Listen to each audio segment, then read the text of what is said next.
So hi guys, welcome back to a bilateral series, the fifth T20 match between England and India happening at the Rose Bowl in Southampton. We are just minutes away from live action first ball to be bowled by Arshdeep Singh, who's going to be bowling the first over for India. Phil Salt on strike, all in readiness, first ball. That's on the stumps and Phil Salt defends it back to the bowler, dot ball to start. So yeah, England have already won this series 3-0. The first T20 was washed out, and then England won the next three T20Is. And if they win this game, they will seal the series 4-0. They have already won the series. India is just playing for pride and looking to salvage something out of this series. The last T20 of this T20 series. Second ball of the over coming up. It's on the pads and Salt again flicks it away. I think it's gone off the pads. Will be one leg bias, I think. So India have made some big changes to their team. It's been a tough last couple of tours for India actually. They lost 2-0 against Ireland. Then they have lost this series 3-0 now. We don't know whether it will become 4-0 today. So India have been going through a tough time, particularly after winning the T20 World Cup. So Sanju Samson comes back into the playing 11 today for India, and that is some good news for India, particularly because people were not happy with the exclusion of Sanju Samson. Obviously, he's not going to be playing the Zimbabwe tour after this, but he's come back into the playing 11 for this game. And Vaibhav Suryavanshi has been dropped. Suryavanshi got 3 matches, but unfortunately, he couldn't make a big impact in those 3 matches. Third ball of the over coming up. Oh, is that a wide down the leg side? Yes, it is. Suryavanshi couldn't quite get going in those 3 matches, so he has been dropped now. And Sanju Samson has come back into the playing 11, and Suryan Shedge has come into the playing 11 in place of Washington Sundar today. And as far as England are concerned, they have already won this series, and they have also made one change. Liam Dawson comes into the playing 11 in place of Rahan Ahmed. So that is the one change which England have made. Shreyas Iyer has not won a match as Indian captain so far. Can he finally break the drought today, or will the wait continue? That is the big question. Again on the pads, Butler flicks it away leg side towards deep mid wicket and gets off the mark with a single as well. So 2 singles to start the over. Shreyas Iyer's record as captain so far, 6 matches, 5 losses as Indian T20 captain. Lost 2 games in Ireland, 3 games in England. And we need to see whether the losing streak will continue or whether India can put it right today. The previous 2 losses were heavy defeats actually.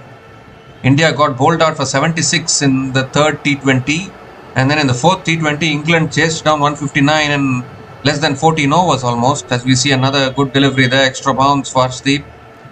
Another dot ball.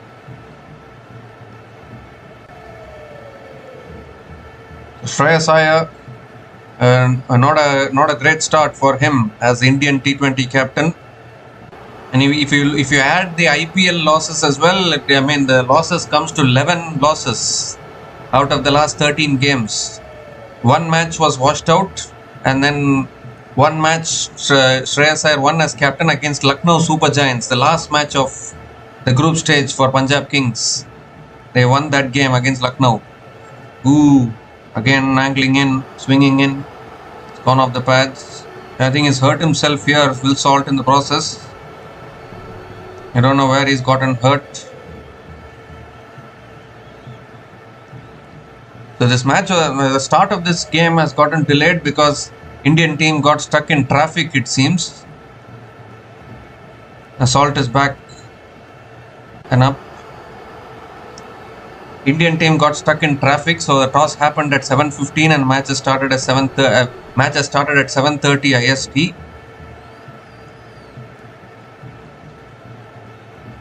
So once again, Arshdeep starting well, just 3 runs coming from this over, still 1 ball left.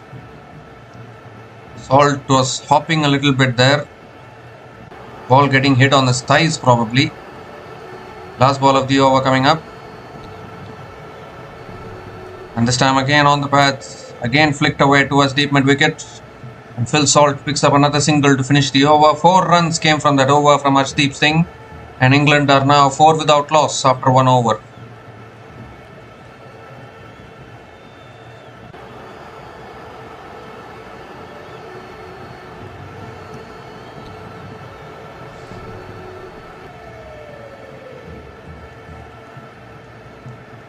So now that India have lost this series, they will be looking to play with some freedom today and try and get a win. Because, for the first time in India's T20 history, they are going through 6 games without a win in T20 cricket. Can you believe it? For the first time ever in Indian T20 cricket history. And for the first time, India have lost a T20 series to England, a series of 2 matches or more. For the first time, India are losing a T20 series to England, whether it's home or away. So, when Gautam Gambhir is the head coach, there are so many losing streaks that have been broken by the Indian team. There are so many winning streaks that have been broken by the Indian team, in all honesty. There are so many whitewashes. They lost the Test series to New Zealand. They lost an ODI series to New Zealand. Then they lost a Test series against South Africa. They've lost a T20 series against Ireland. Now they've lost a T20 series against England. Gautam Gambhir did win the Champions Trophy and T20 World Cup, but his bilateral records have not been good. As we see a good shot here down the ground, beautifully driven by Salt, pass mid-off for 4, first boundary of the innings for England. Beautifully driven on the up by Phil Salt, continuing his good form in this series.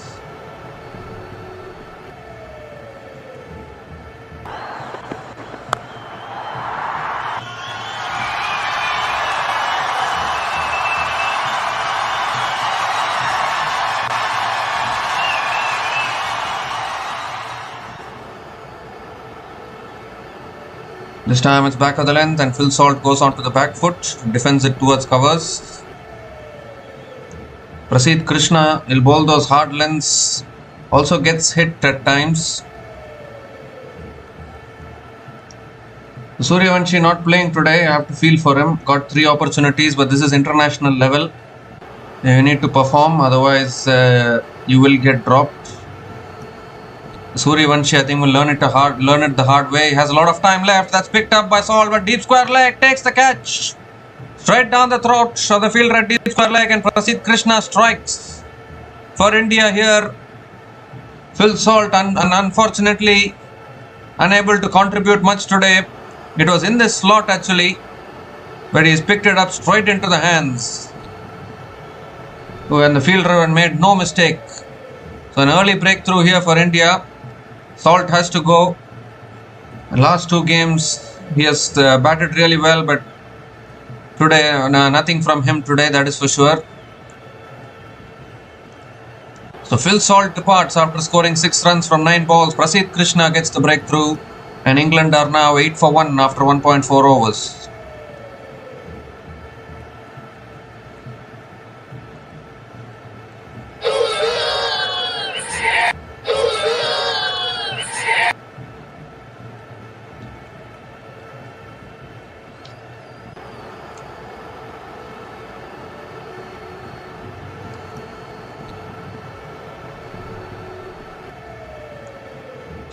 So an early wicket gone here for India. Early wicket gone for England. Phil Salt hitting it straight down the throat of deep square leg. A new batter to the crease is Harry Brook. Has been in the form of his life in this tournament. Has been in the form of his life in this series so far.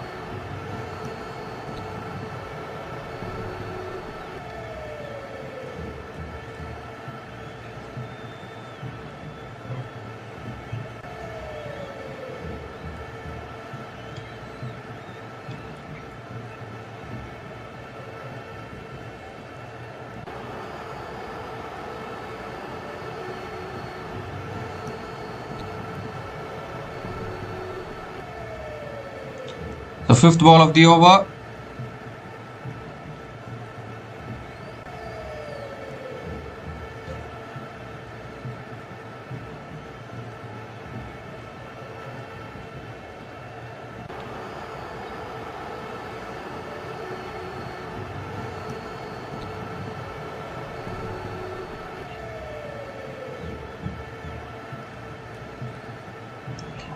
Ooh, straight away comes down the wicket. Harry Brook swings and misses. Is straight away not willing to waste any time.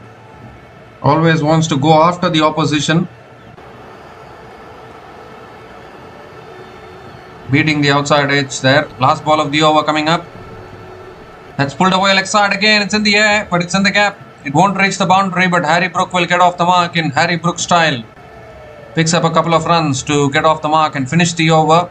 6 runs came from that over from Prasidh Krishna, including the wicket of Phil Salt, and England are now 10 for 1 after 2 overs.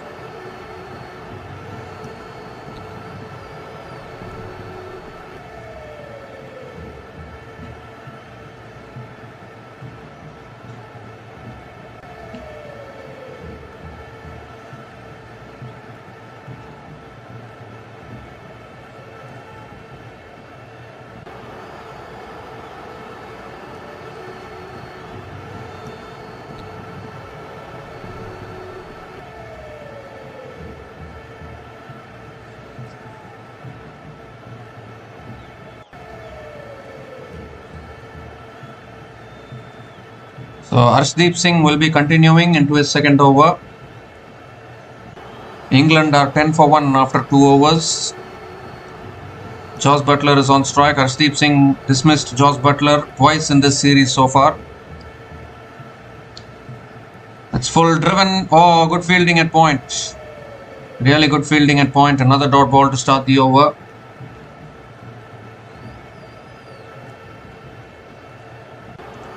Actually, India's number 1 T20I ranking is also at stake, actually, in all honesty, because if India loses this game, then they will lose their number 1 ranking.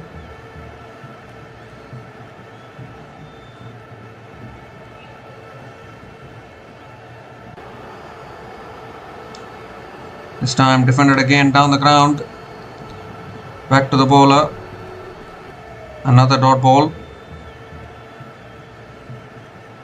Butler has been struggling a little bit in the last few games. He's also aging a little bit, so maybe he is trying to push himself, but he's not able to get that form back. We are not able to see the vintage Josh Butler, which we all know.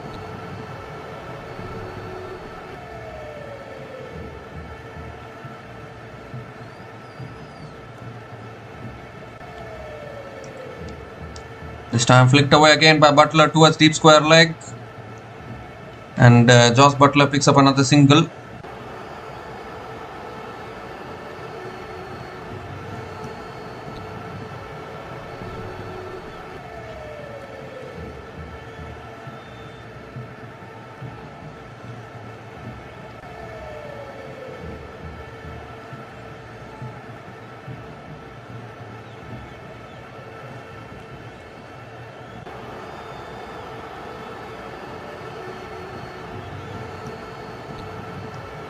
Harry Brook is back on strike.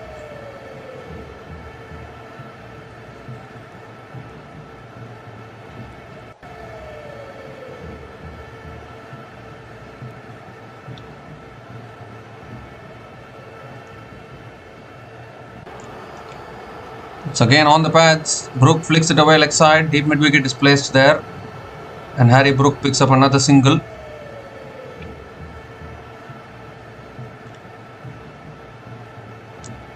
So Butler is back on strike.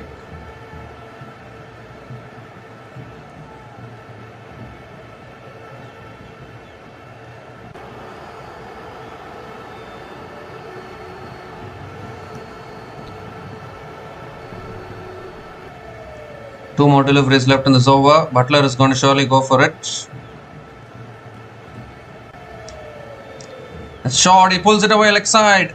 That's in front of square. That'll run away for 4.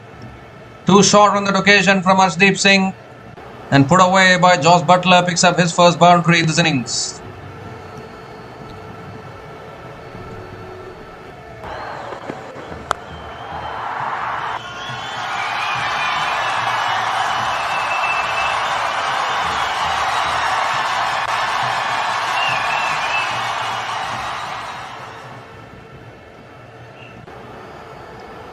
So last ball of the over coming up.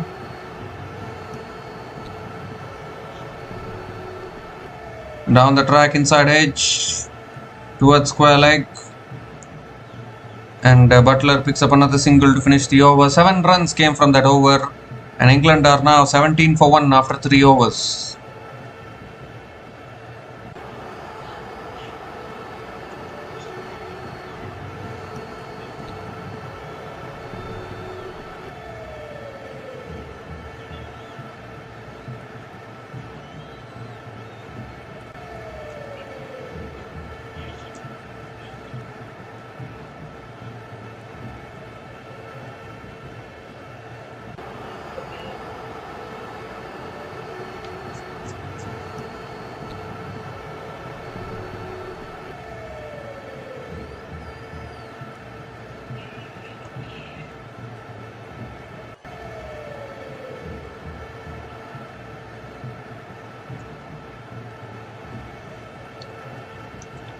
So Prasidh Krishna is continuing into his second over. Butler on strike, goes for the lap, gets it over the keeper, 1 bounce and 4, no one there at deep fine leg. And Butler starts the over with a boundary, a beautiful paddle shot there. A typical Josh Butler paddle shot fetches him his second boundary in this innings.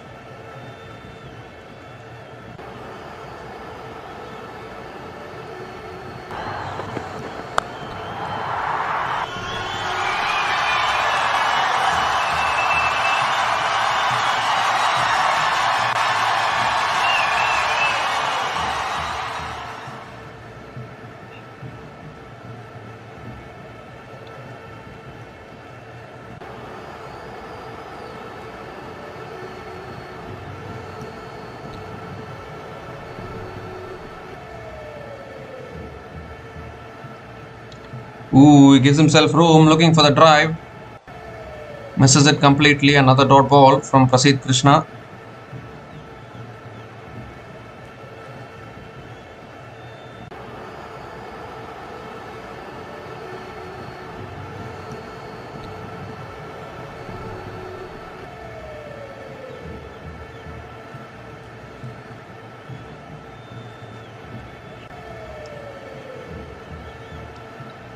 So 3 more deliveries left in this over. Ooh, looking to pull it away. Awkward bounce. Gets it on his thighs. Really good bowling from Prasidh Krishna. The bounce is there in this wicket. Butler has hit 2 boundaries. Trying to push himself.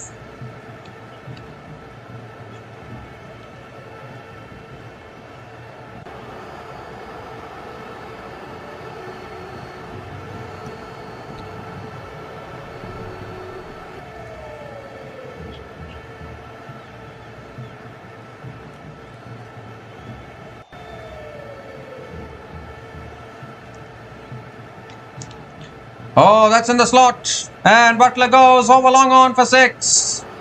That's a clean strike from Josh Butler. Right in the slot for him.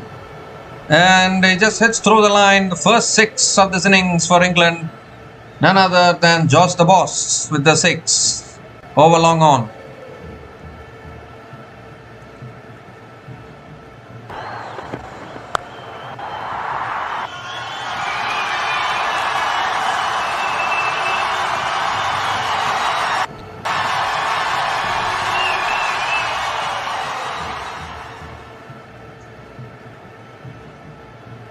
Ooh, this time it's too wide. Too wide outside the off stump. Has to reload that one again.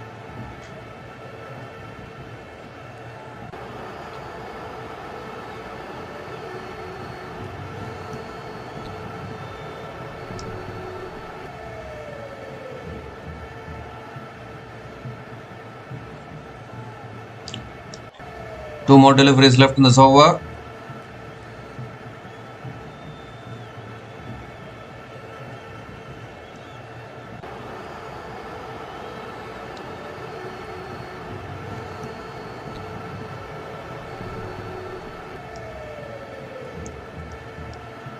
This time back of the length, punch straight to covers. He bowls those back of the line deliveries, Prasidh Krishna.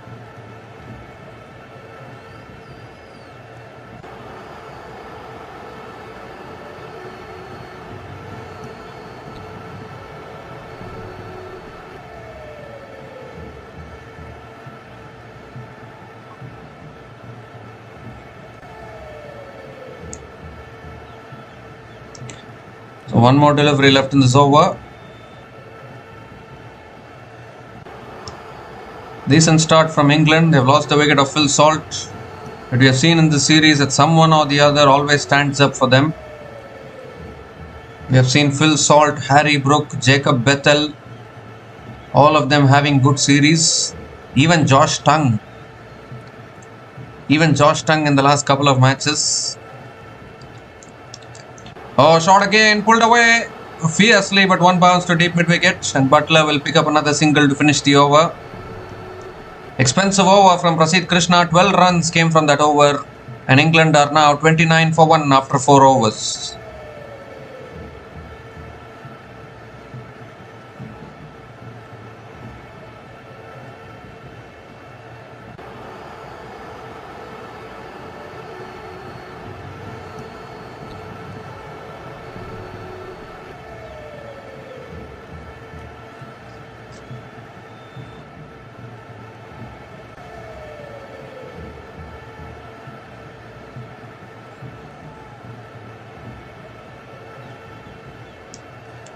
So Harshdeep Singh into his third over. It's down the track, flicks it away leg side again. Butler, it's in the gap. Might push for 2 here. Deep mid wicket, deep square leg, both coming in, but stops the boundary. And another couple of runs for Jos Butler to start the over.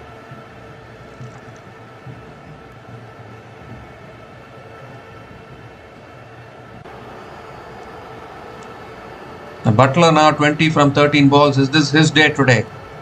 He has not been in the best of form in this series so far.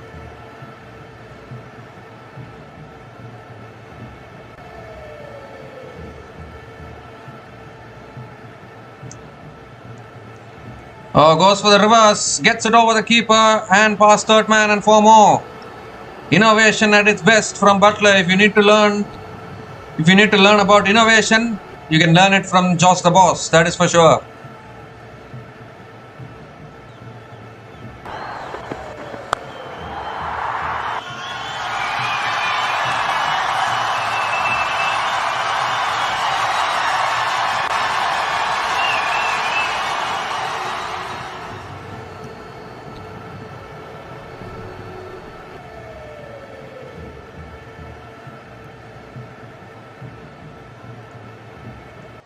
So Butler now getting going, 24 from 14.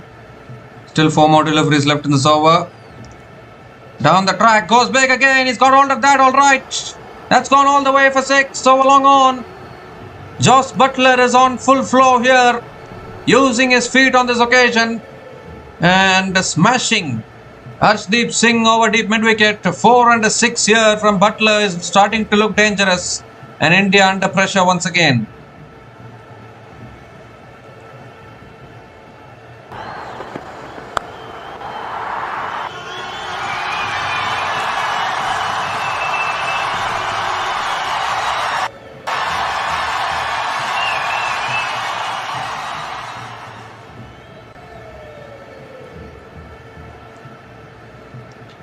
Twelve runs have come from this over so far. 3 more deliveries left. This time cuts it in the air. Over covers. Will that run away for 4? No, it won't. Fielder going after it. And Jos Butler picks up another couple of runs.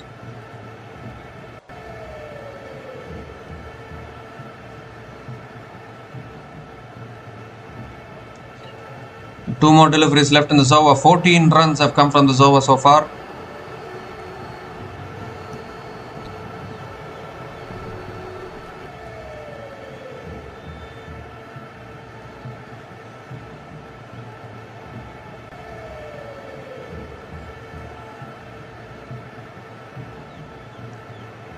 Ooh, that's right up in the block hole.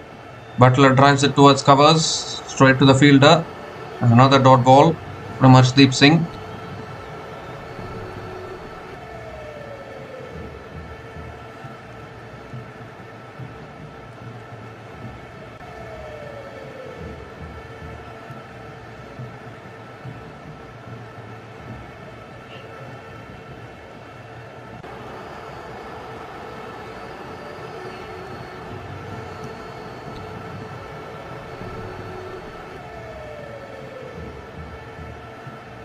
Last ball of the over.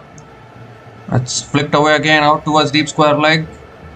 And Butler picks up another single to finish the over. 15 runs came from that over from Arshdeep Singh. And England are now 44 for 1 after 5 overs.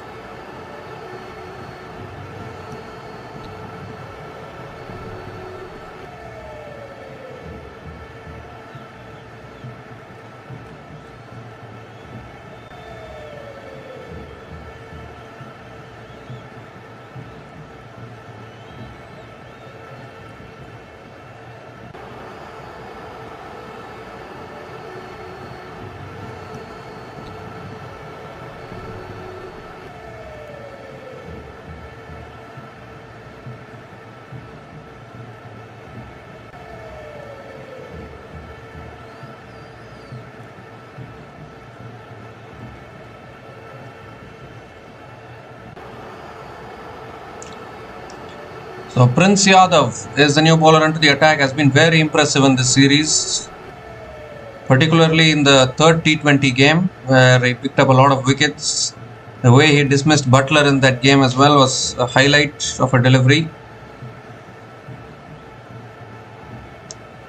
So Butler is on strike. He'll be looking to get his revenge against Prince Yadav, that is for sure. 6th over of this innings. That's pulled away by Butler towards deep fine leg and picks up another single to start the over.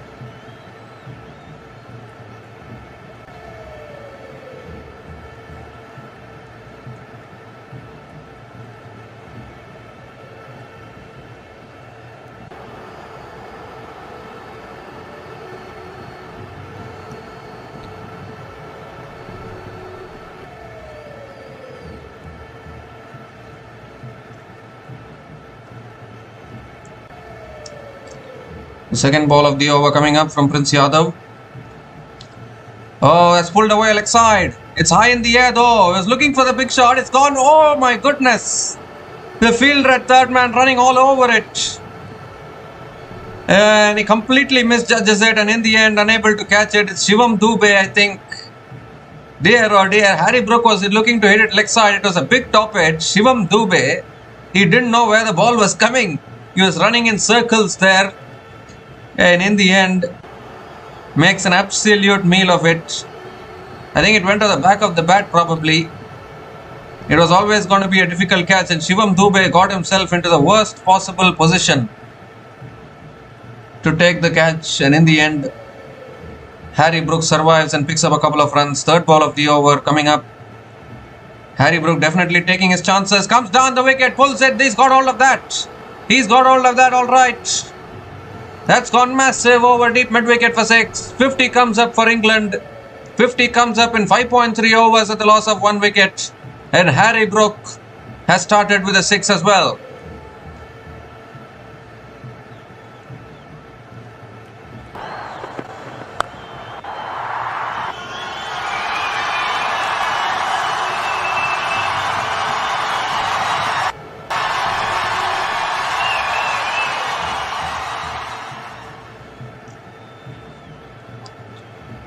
Well, when Harry Brook connects, you need to watch out in the crowd because he'll make a mockery of the crowd without any doubt. You don't even need fielders on the ground when the crowd can catch them.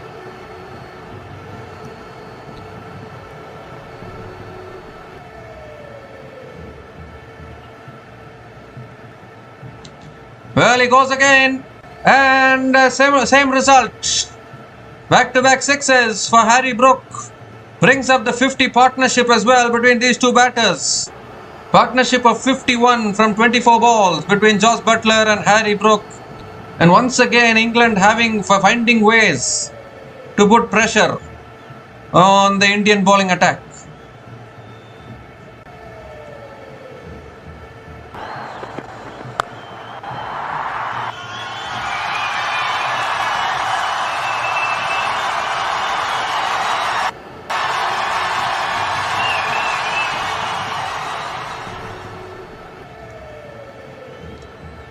This time it's short again, pulls it away leg side towards deep mid wicket. And this time Harry Brook will take the single, but this is another big over for England. 16 runs have come from this over, still 1 ball left.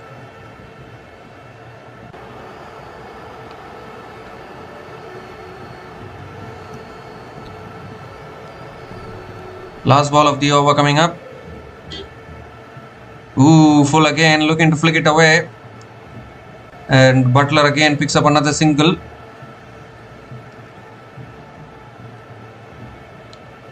So 17 runs came from that over from Prince Yadav. And England are now 61 for 1 after 6 overs after the power play.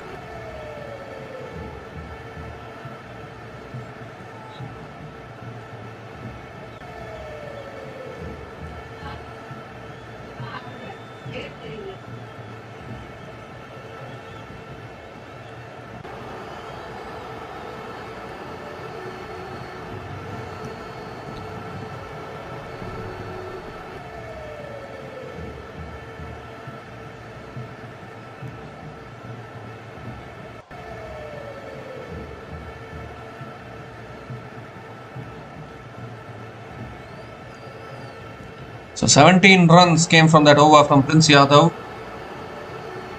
Outstanding counter-attacking from Harry Brook and Josh Butler.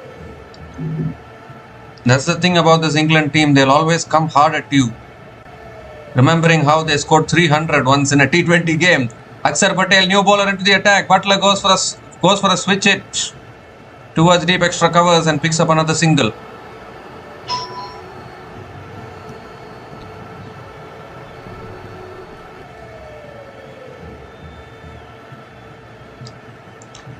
Well, Salt couldn't quite get going, got out early, but this partnership again 54 from 27. I tell you what, if India loses this game, they're number one. They are ranked number 1 in the ICC T20 rankings. They will be removed from the number 1 rankings after 1,600 plus days probably. Well, Gambhir has broken so many winning streaks already, and maybe this is his last mission probably for Indian team. So many losing streaks have been, so many winning streaks have been broken. India were maintaining an unbeaten home record in test cricket. 12 years, for nearly 12 years, India never lost a home test series. And that streak was broken when Gautam Gambhir came in. Broken against New Zealand, broken against South Africa. And then New Zealand came to India, won an ODI series against India in India for the very first time. And then imagine losing to Ireland. It's cut away again, straight to covers. Losing against Ireland, losing a T20 against Ireland, then getting whitewashed in the series. And now in this series as well, losing a T20 series, 2 matches or more against England for the very first time. So, that list is a very, very long list if you want to look at it. And maybe this is the last thing that is left to happen probably, which is India coming out of the number 1. They will regain it. It's not that they are going to be out of the number 1 ranking forever. They will next T20 series they can still win and they can regain it. But the fact of the matter is, after more than 1,000 days, they are going to be removed from the number 1 T20 rankings with shots like that. That's over, long off for 6. Terrific shot from Harry Brook. Ends the over with a maximum. 9 runs came from that over from Akshar Patel. And England are now 70 for 1 after 7 overs.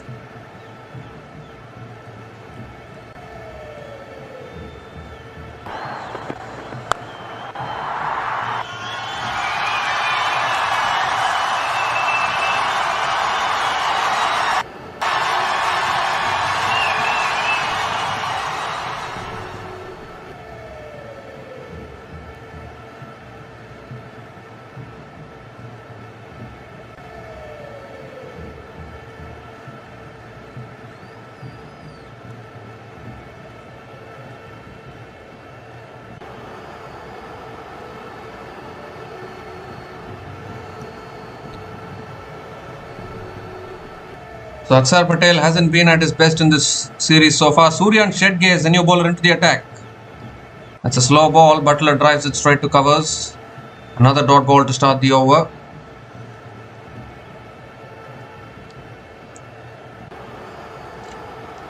I think the one thing in favour of India is they will know what target they need to chase down. But the problem has been even their batting has not been at their best in this series. Imagine getting bowled out for 76 just 2 T20s earlier. So that has been a problem for India actually. The bowling, the batting, have both been disoriented. It's pulled again down the ground, wanting the single here. Butler sent back. Another dot ball from Suryan Shetge.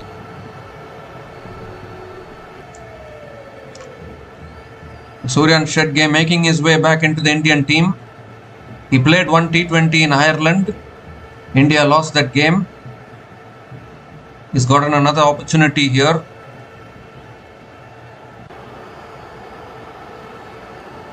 It's kind of amazing, isn't it, for England? They lost a test series against New Zealand at home recently.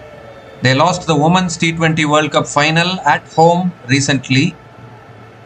And then to win a series like this against the T20 World Champions at home, at least it will give something for the home fans to celebrate for England, that is for sure. Because even England has been going through a very, very tough time. Ben Stokes retired. They lost the test series against New Zealand at home. The Women's T20 World Cup, they were looking like they were going to win the Women's T20 World Cup, but Australia denied them in the final.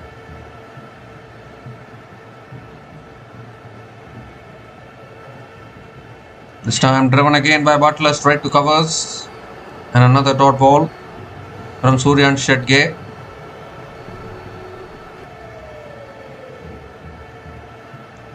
So can we see a maiden over here? 4 dot balls in this over from Suryan Shetge. And just imagine Suryan Shetge bowling dot balls.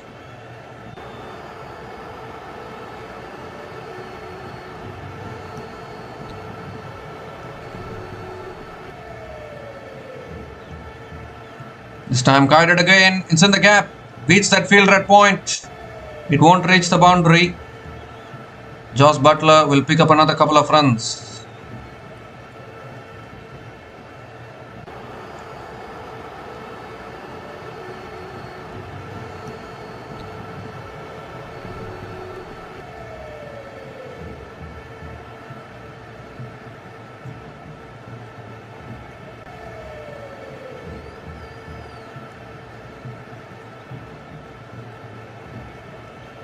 So one more delivery left in this over.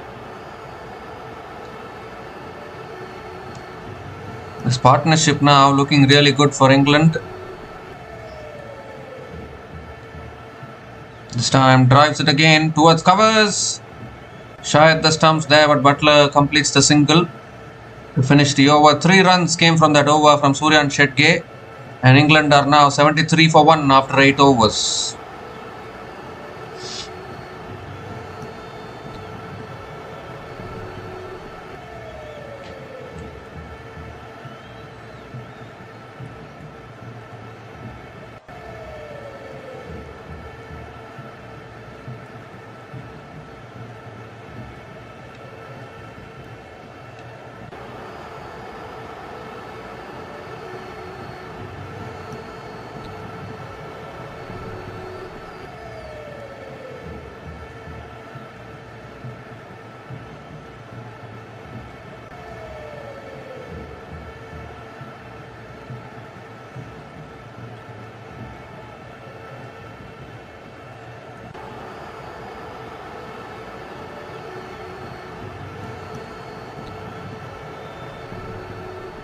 So Prince Yadav is going to be continuing into his second over.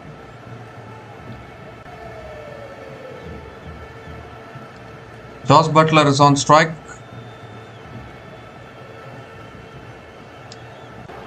Prince Yadav over the wicket again to Butler. It's pulled again down the ground. One bounce to long on. Butler picks up another single to start the over.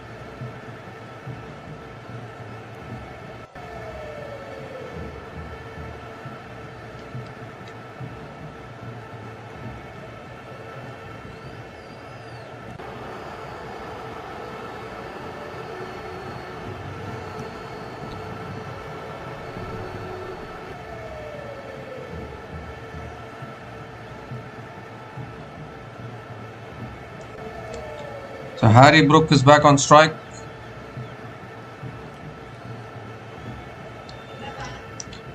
Gives himself room down the ground, over mid-off. And 4 more for Harry Brook. Got underneath that beautifully and cleared mid-off. picks up yet another boundary.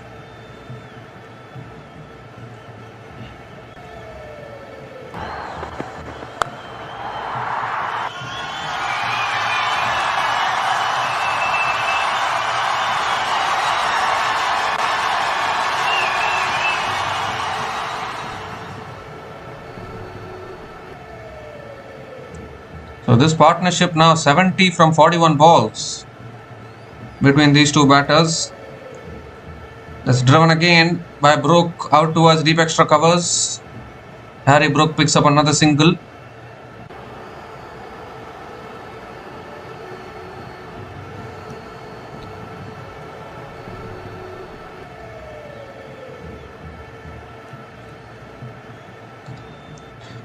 Josh Butler is back on strike, and this partnership is getting bigger and bigger as far as England is concerned.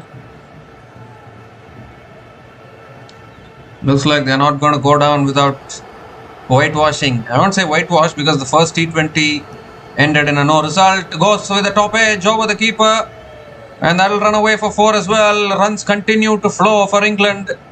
Butler again with yet another boundary, moves to 44. As today looks like it's Butler's day, regaining some form with the bat for him.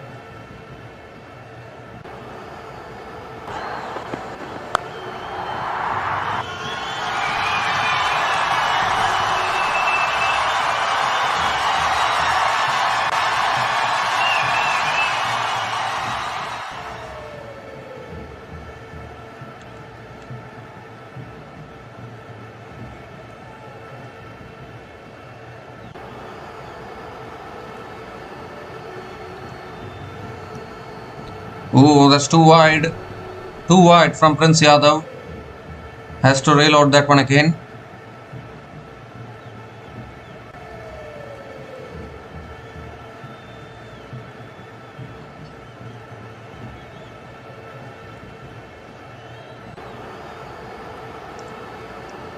Eleven runs have come from this over. Still 2 balls left.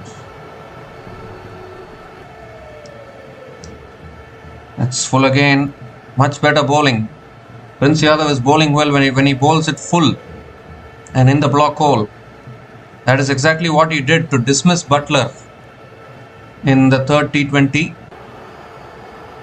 Bowling it nice and full there. And he went through the defense of Butler. But he needs to do it consistently because again, he's also making his debut in this series. He's also, very early in his career in all honesty. He still has a lot of time. So last ball of the over coming up. Harry Brook on strike. And then guides it again towards third man. Oh dear, overthrows. Overthrows and Brook will get through for a single. That's sloppy in the field. You need to be having the fielders to back up. Another single taken to finish the over. 13 runs came from that over from Prince Yadav. And England are now 86 for 1 after 9 overs.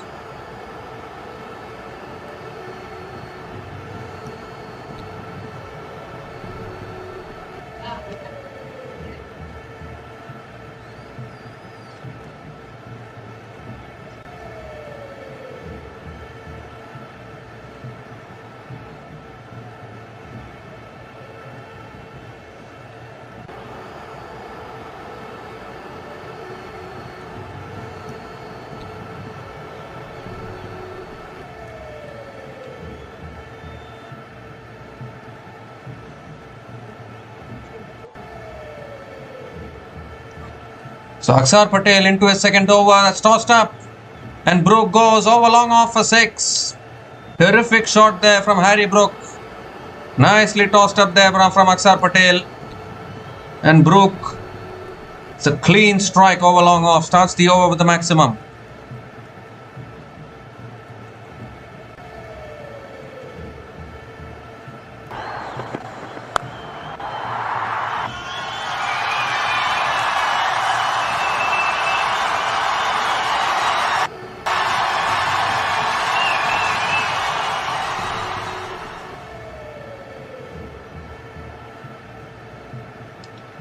Uses his feet this time, goes again. And that's again over long off for another 6. First one, he just hit it from his crease. This time around using his feet. And another clean strike there. Back-to-back sixes to start the over. Pressure on India at the moment.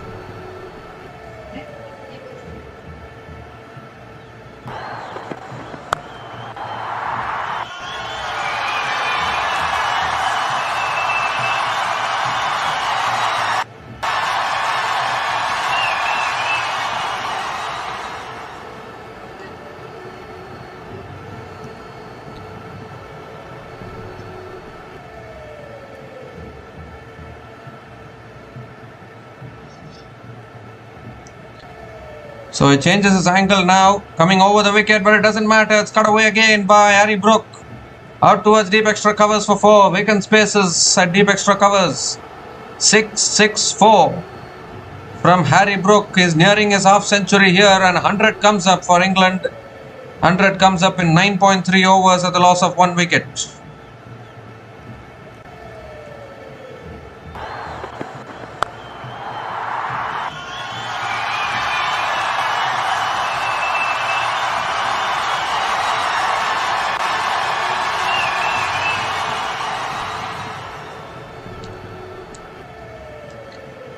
This time it's wide, it beats the keeper.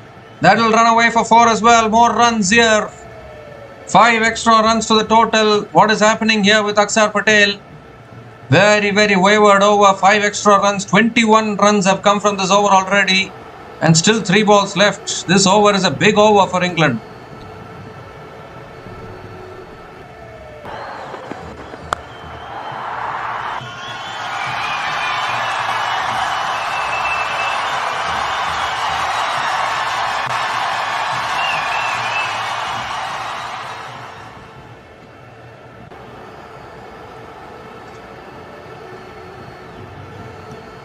This time cuts it away. Oh, good fielding at point. And Harry Brook picks up another single. 100 partnership comes up between these two batters. Partnership of 100 from 48 balls between Harry Brook and Jos Buttler. Outstanding batting from both these batters.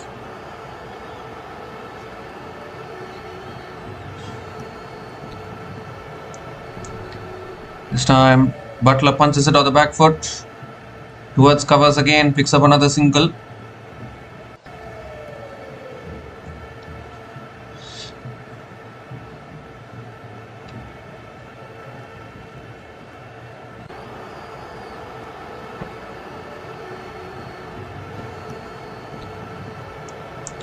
"23 runs have come from this over.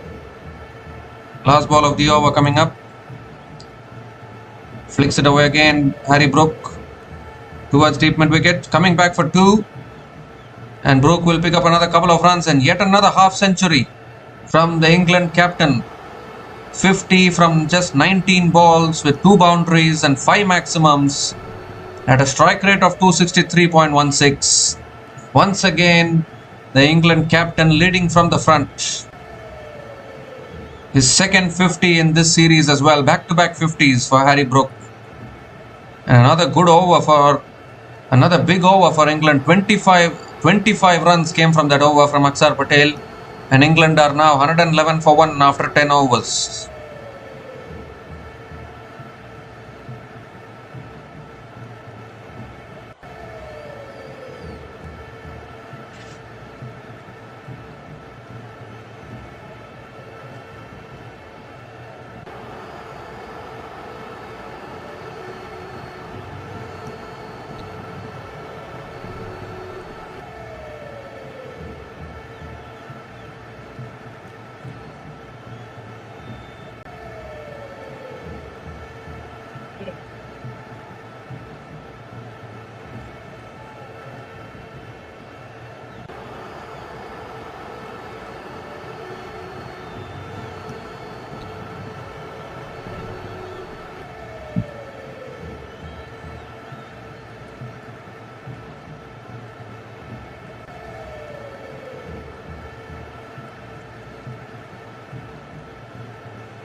So England are now 111 for 1 after 10 overs, and it's also the time for the drinks break.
So we come to the end of the drinks break, and Suryan Shetge is back into the attack into his second over. Straight away, short and wide, cut away by Harry Brook towards deep extra covers, and Harry Brook picks up another couple of runs to start the over.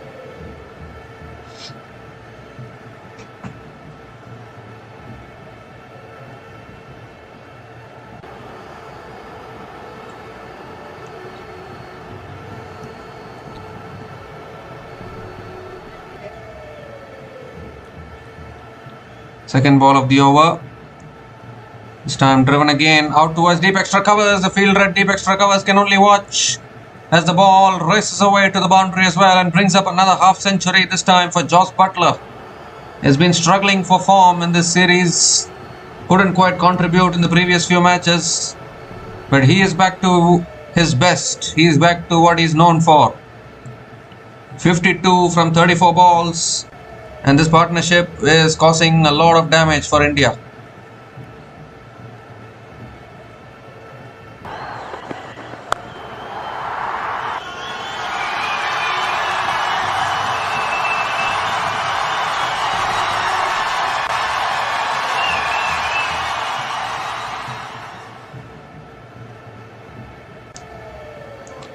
This time Buttler gives himself room, looking to drive. Misses it completely. Another dot ball.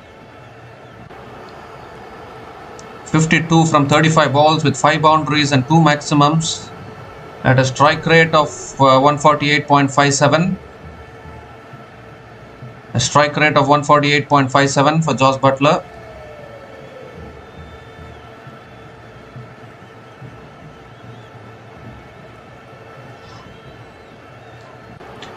That's uppercut. Towards deep extra covers again, no one there. Second boundary in the over. Once again, Jos Buttler. Too short, too much width from Suryan Shetge, and punished once again by Buttler.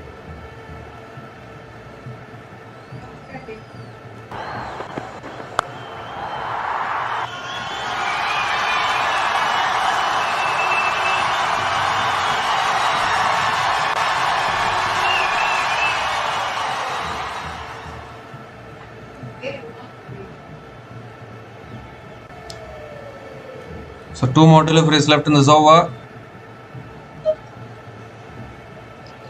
This time Buttler again goes down the ground towards long off and picks up another single. 11 runs have come from this over. Harry Brook is back on strike.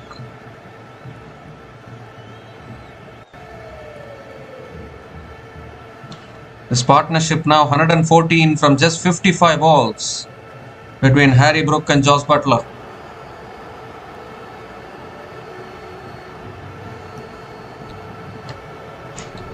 So last ball of the over coming up. And guided this time towards third man. Harry Brook picks up another single to finish the over. 12 runs came from that over from Suryan Shetge. And England are now 123 for 1 after 11 overs.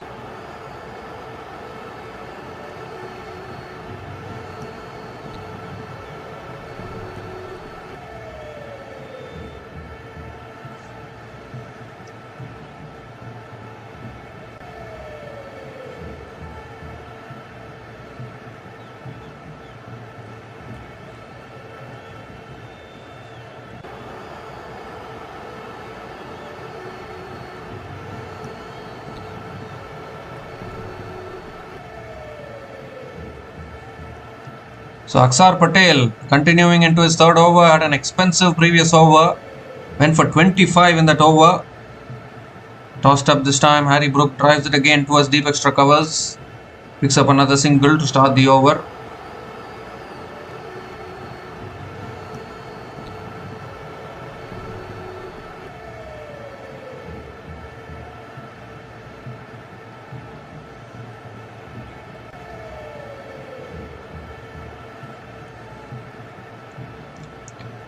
Full toss. Butler comes down the wicket. Drives it out towards deep extra covers. And picks up another single.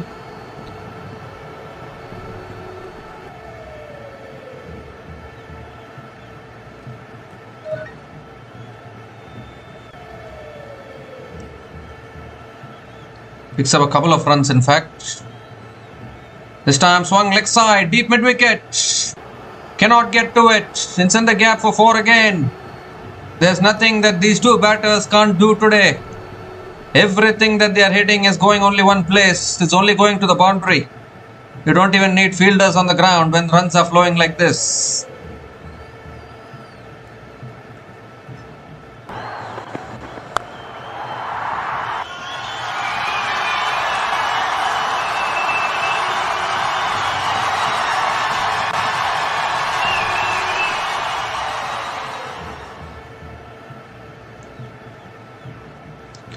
This time Butler comes down the wicket looking for the big shot.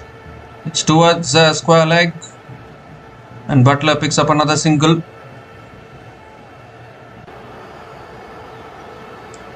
Two more deliveries left in this over. This time pulled away. Out towards deep mid wicket again. Another single for Brook. There's still more than 8 overs left in this innings. They can get past 200. And that will put a lot of pressure on India when they come out to chase.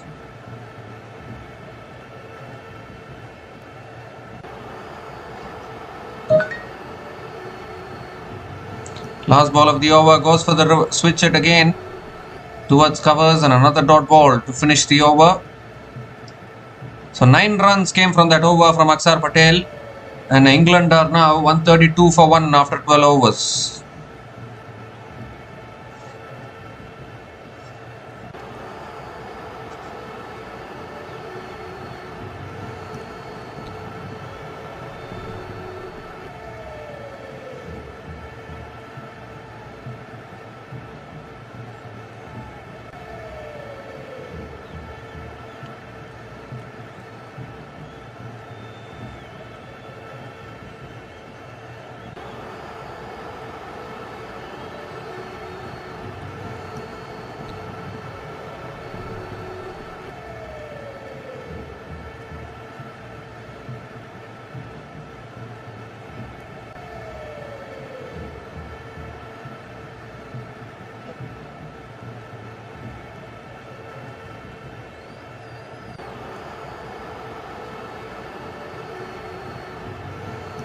So 8 overs left in this innings. Prasidh Krishna back into the attack. Brook goes straight down the ground again. Long on coming around. Harry Brook will come back for 2. Good running between the wickets. Another couple of runs to start the over.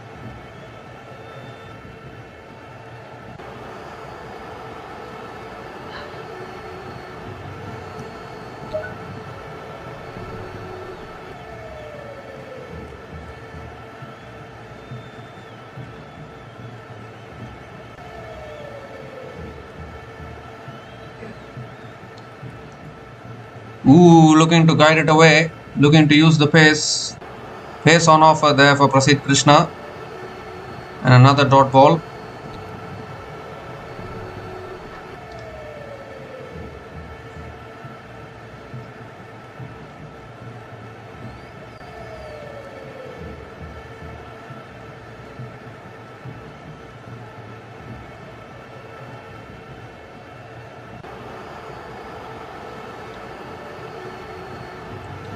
This time it's short, pulled away by Brook towards deep mid wicket. Picks up another single.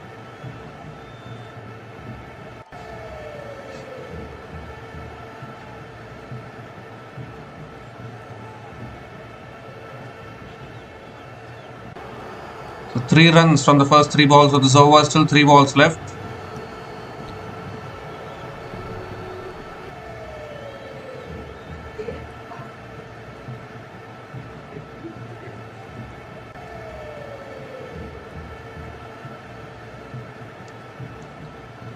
Full this time, Butler hits it towards mid-wicket, shy at the stumps, where the fielder at mid-wicket misses the stumps. Another dot ball though.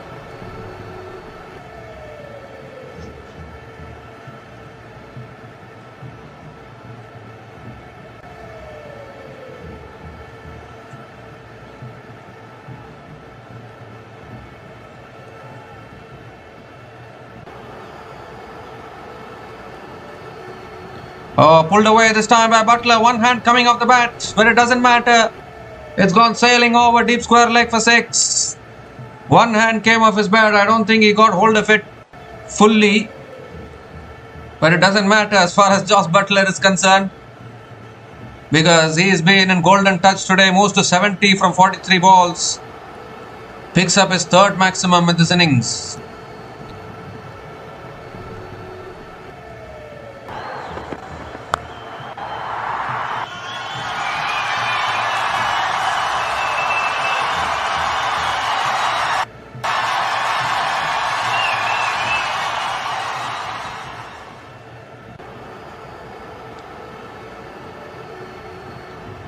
So one more delivery left in this over.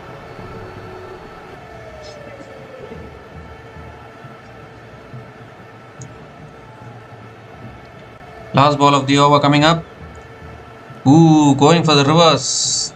But it's too wide from Prasidh Krishna. It's given as a wide by the umpire. So Prasidh Krishna has to reload that one again.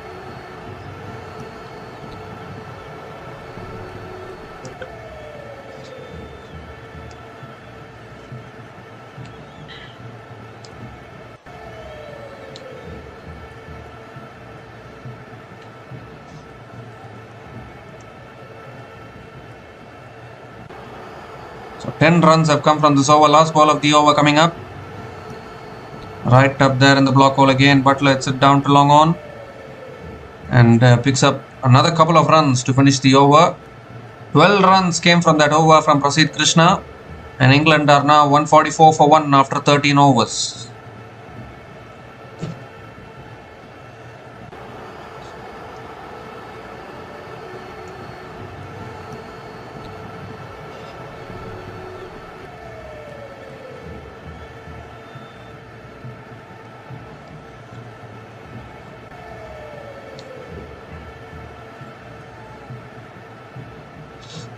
So definitely 220 on the cards, the way England are going.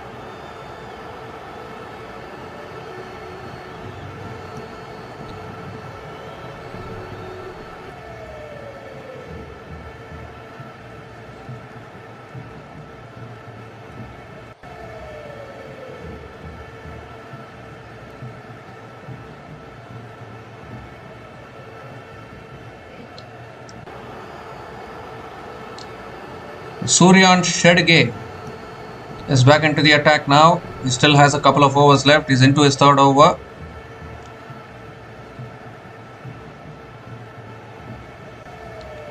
Harry Brook is on strike.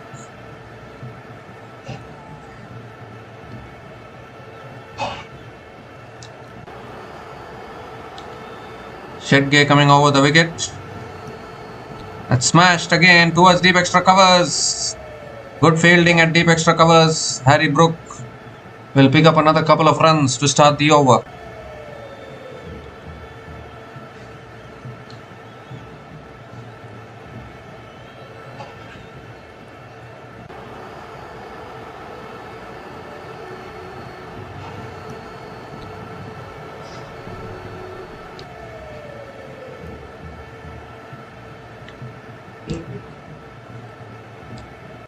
Second ball of the over coming up. Oh, bang, bowled into the wicket there from Suryan Shedge.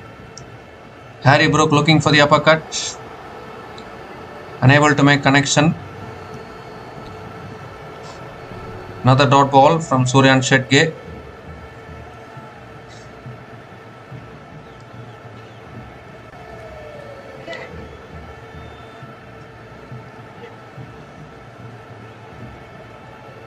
So you guys keep following the scores. I will be back again soon.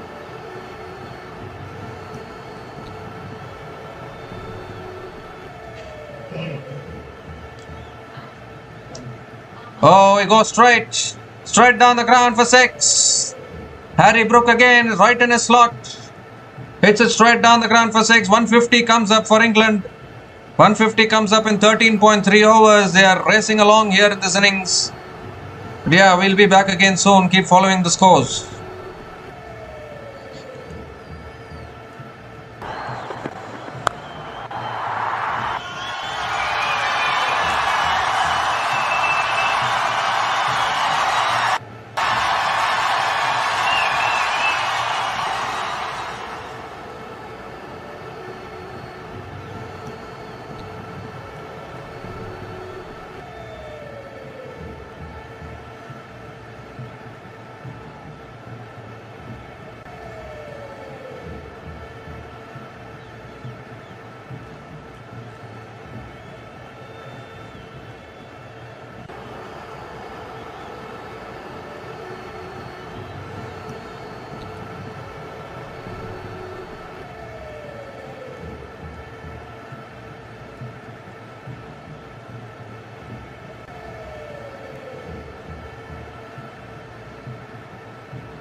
So yes, guys, we are back, and England continuing this partnership here. 4-6-6 in this over. 16 runs from the first 3 balls of this over. Still 3 balls left, and England racing towards 200. Both these batters racing towards their respective centuries, I think.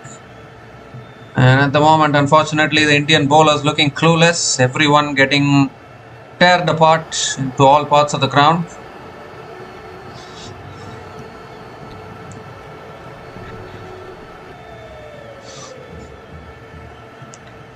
So 3 more deliveries left in this over.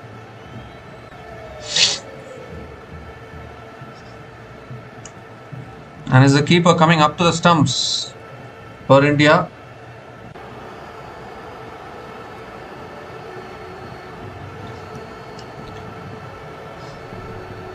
"16 runs from the first 3 balls of this over from Prince Yadav. It's impressive in the third T20, but the last 2 matches he has also been taken apart. In fact, the keeper has not come up to the stumps. Oh, it's sliced away. They'll run away for 4. No one there at the point. Buttler moves into the 90s. And this is turning out to be a huge over for England. 4-6-6-4. 20 runs from this over already. Still 2 balls left.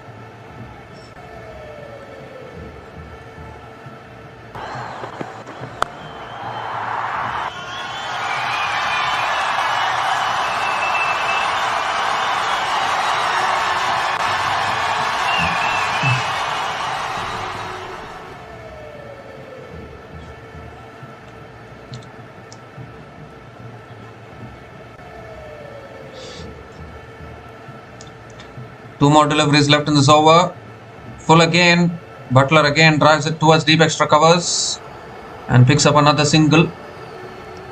Moves to 93 from 49 balls, and Prince Yadav has conceded 50 runs in his 2.5 overs at an economy of 17.65.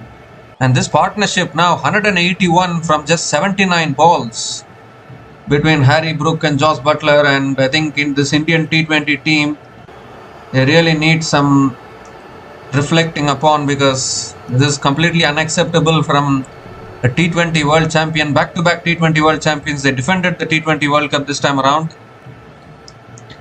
Full and wide again, driven towards covers. Another dot ball to finish the over, but another expensive over for India. 21 runs came from that over, and England are now 189 for 1 after 15 overs.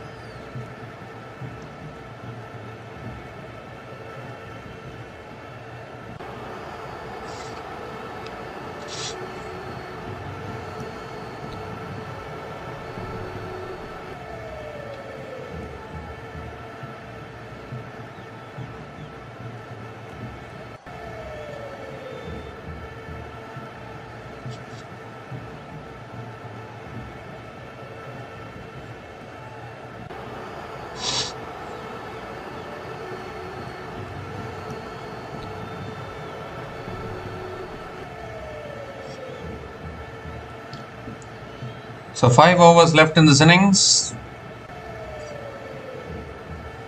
and it's going to be Akshar Patel who will be into his 4th over. Buttler on 93, nearing another century. He was a little scratchy in the last few games. He's back to his best here by Josh Buttler.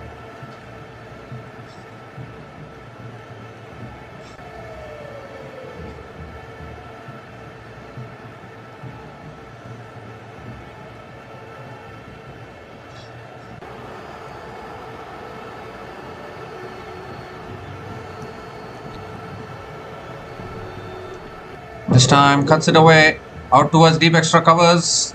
Josh Buttler will push for 2.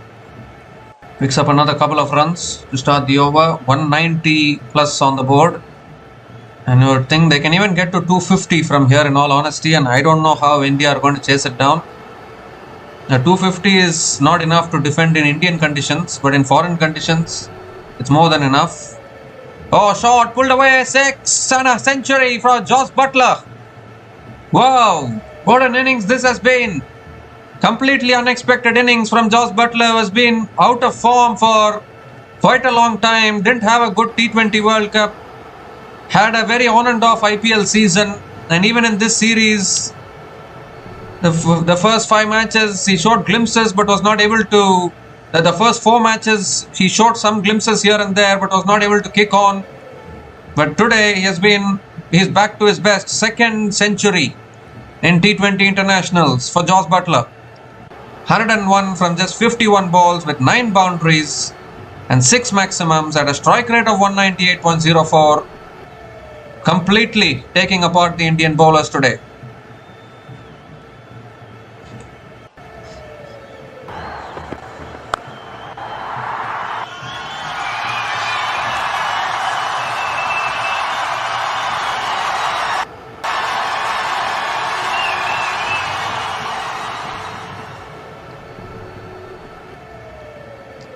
This time he hits it out towards deep extra covers, catches stick and his head or has been put down. Oh goodness.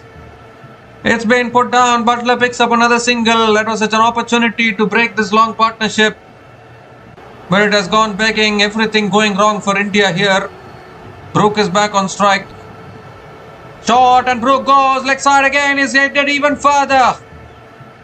Harry Brook this time. He's wanting to get to his century here. 200 comes onto the board for England with still more than 4 overs left. What brutal power hitting this is from both these batters.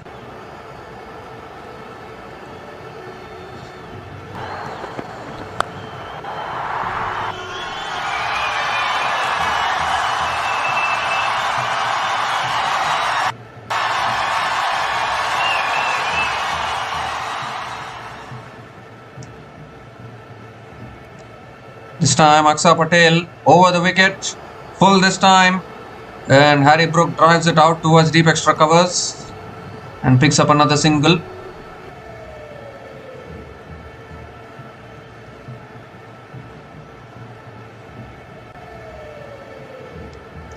The Butler is back on strike, last ball of the over, down the track, swings it leg side towards deep square leg. That races away for 4, no one there at deep square leg. And Butler finishes the over with a boundary and another big over here for England. 20 runs coming from that over. Another off day for Akshar Patel. He finishes with none for 63 in his 4 overs. And England are now 209 for 1 after 16 overs.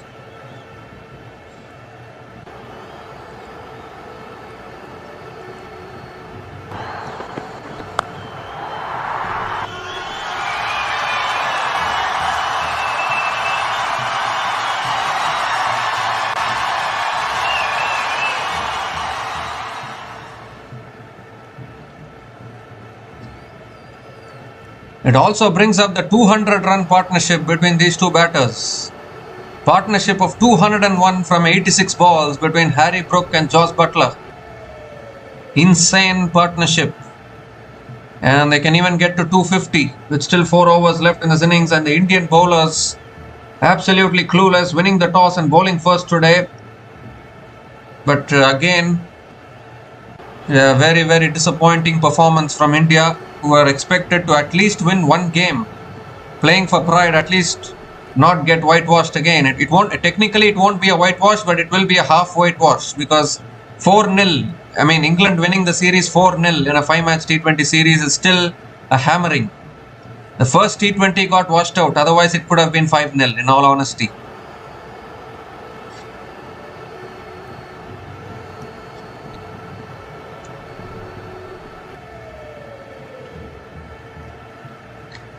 So Harshdeep Singh is into his last over now. He's bowling the 17th over. Harry Brook on strike. Ooh, that's too wide. Too wide. Harshdeep Singh has to rail out that one again.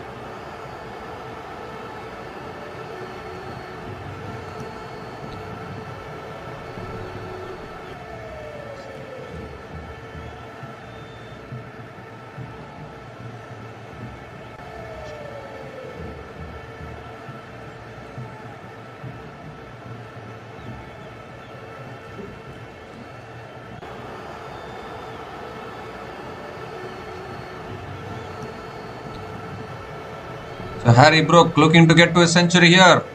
Oh, appeal for LBW. Appeal, big appeal from Arshdeep. Umpire says not out. They've sneaked through for a single. Could be one leg boys. And they will want to have a discussion whether to go for the review. They have both their reviews intact. And Shreyas Iyer goes for the review. So we need to have a look at this one. So is this going to be the end of the partnership? We need to have a look at it.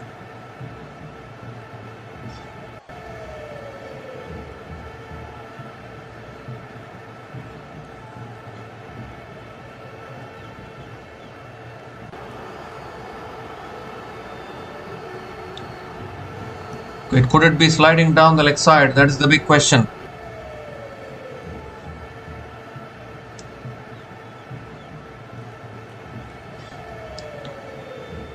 Doesn't appear to be any bat involved.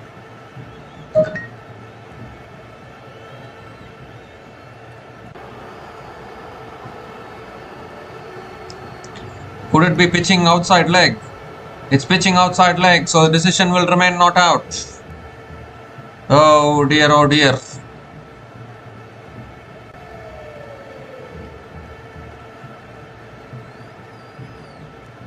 So not out it is. And Harry Brook survives. He picks up another single. Butler is back on strike. Oh, too wide again. Given as a wide. Arshdeep has been wavered in the end overs every single time. He needs to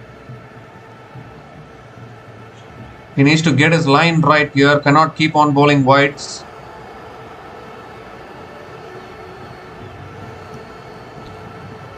And given that this looks like a good batting pitch, can India back themselves to chase this down? Because anyways, India are used to chasing down these kind of totals. So why not back yourself?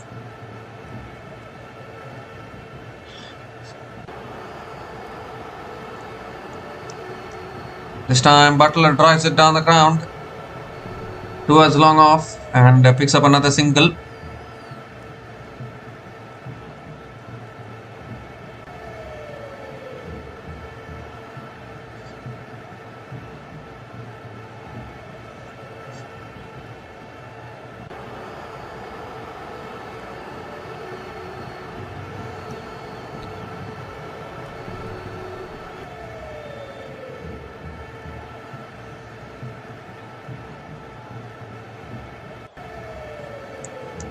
Harry Brook is back on strike.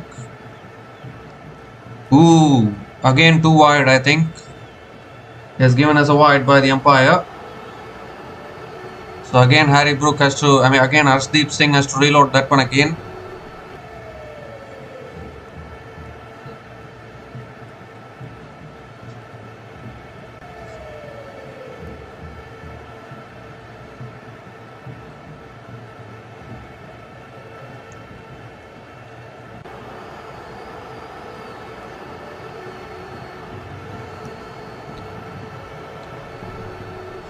Third ball of the over coming up. This time flicked away but straight to the fielder at square leg.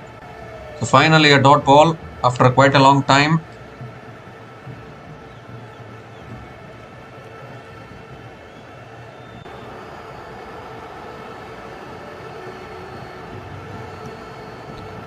Partnership of 206 from 89 balls between Harry Brook and Josh Butler. Can Brook get to his century as well? 15 runs away from his T20 century. He already hit a century in the T20 World Cup against Pakistan. If anyone remembers, he hit it in the Super 8 game. He goes for the reverse but unable to make connection again. Back-to-back dot balls from Arshdeep.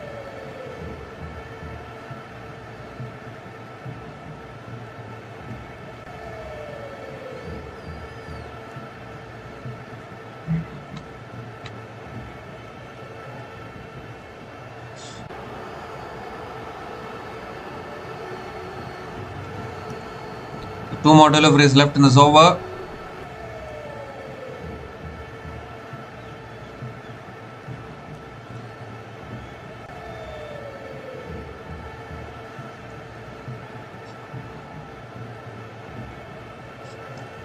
Ooh, down the wicket again. It's given as a wide. Again, 2 wide from Arshdeep Singh.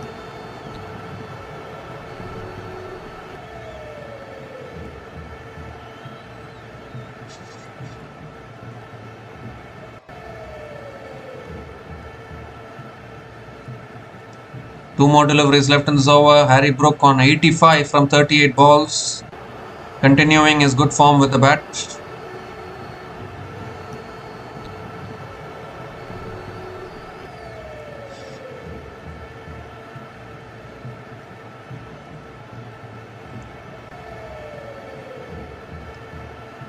This time drives it down the ground.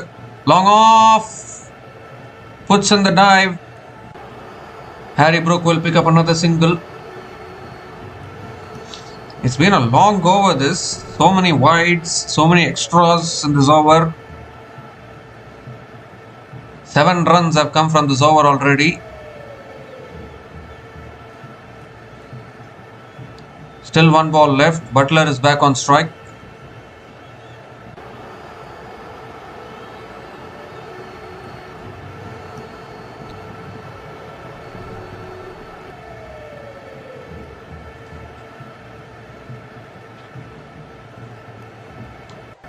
So last ball of the over coming up. This time driven again towards covers. And Butler picks up another single to finish the over. 8 runs came from that over from Arshdeep Singh. And England are now 217 for 1 after 17 overs.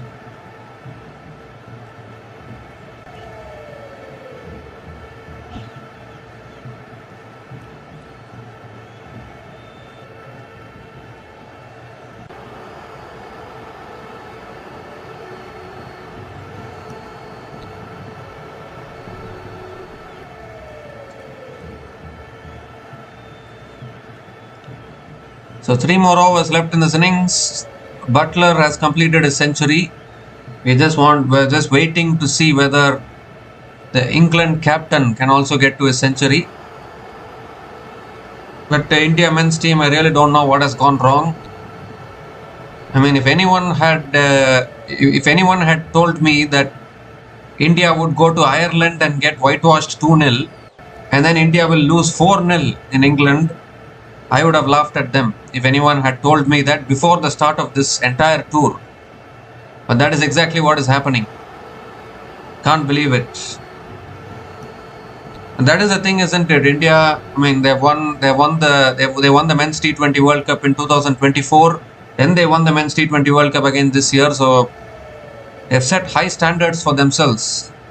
And when India lose like this, suddenly we feel, oh, what is going wrong? What happened to those high standards? Oh, again going for the drive outside the off stump. Prasidh Krishna bowling the 18th over, starts with a couple of dot balls. So last 2 overs have been boundaryless, which is a good sign for India, you would think.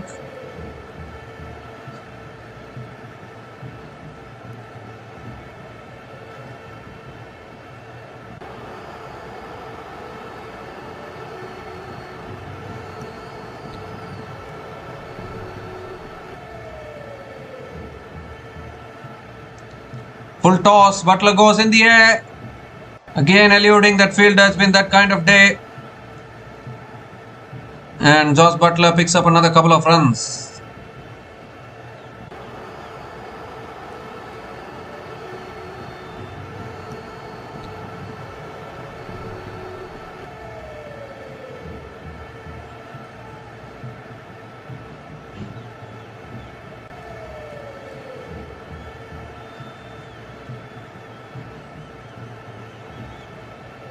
Three more deliveries left in this over. Prasidh Krishna again, 4th ball of the over, goes for a paddle and gets it away for 4. When Josh Butler paddles it, you don't even need to look at the outcome, because it'll only go for a boundary or a 6. Such a master at that shot. Picks up yet another boundary. They cross 220 with that boundary.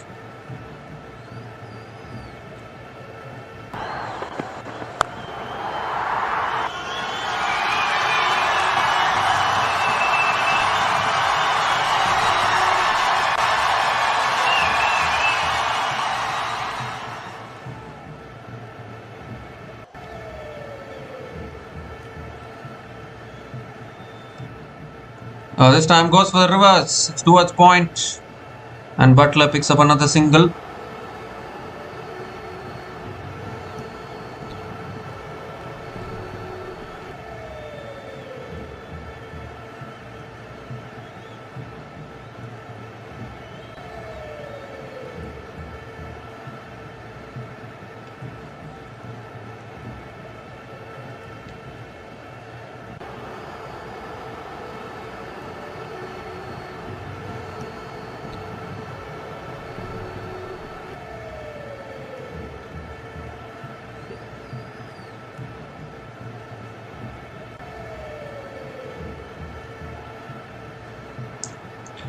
Oh, shot this time. Brook gave himself room, but it's too high.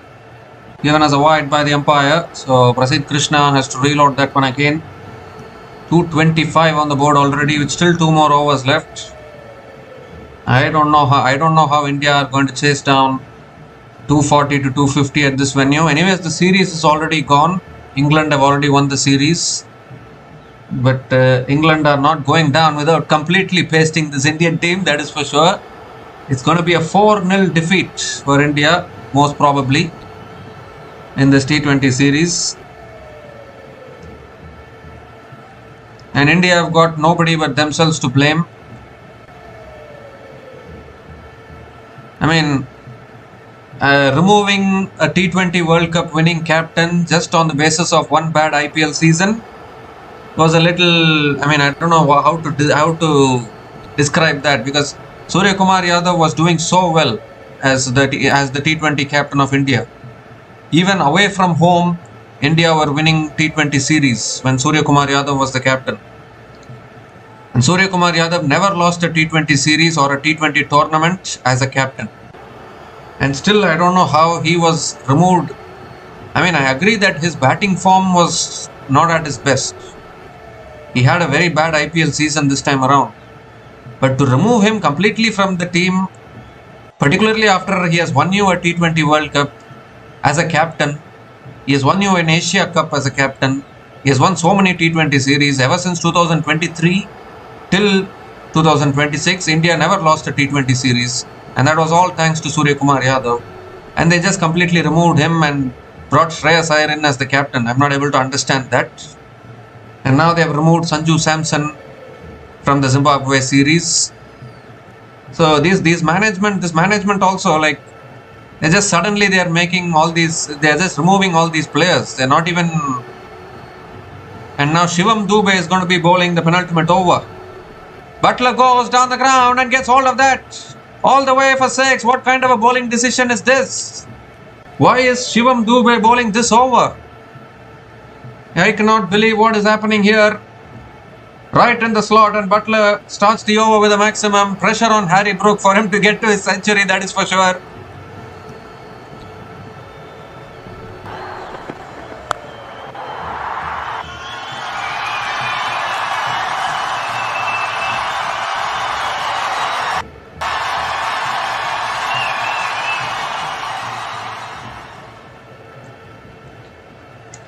Well, that's full again. He goes again. Over long off, another maximum, back-to-back sixes. Butler is just enjoying this. Well, it just happened to be that Prasidh Krishna and Arshdeep Singh have completed their spells of 4 overs, and that is why Shivam Dube is bowling this over. And back-to-back sixes to start the over from Jos Butler.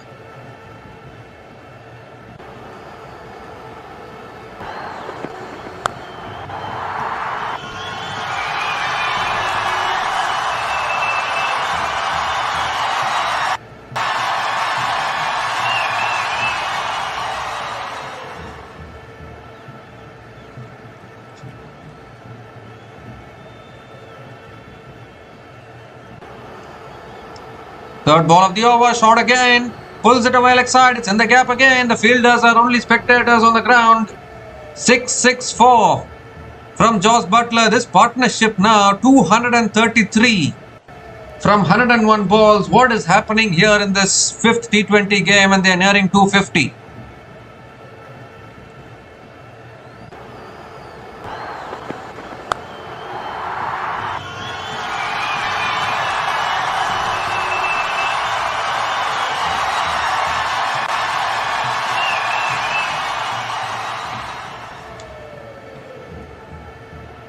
Fourth ball of the over.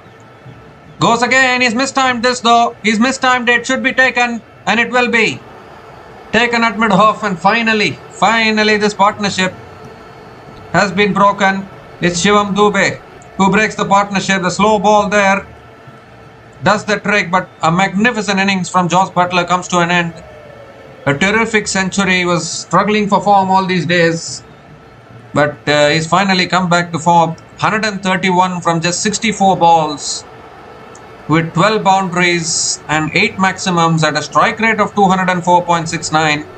His second century in T20 internationals. Take a bow, Josh Butler. Second wicket goes down for England.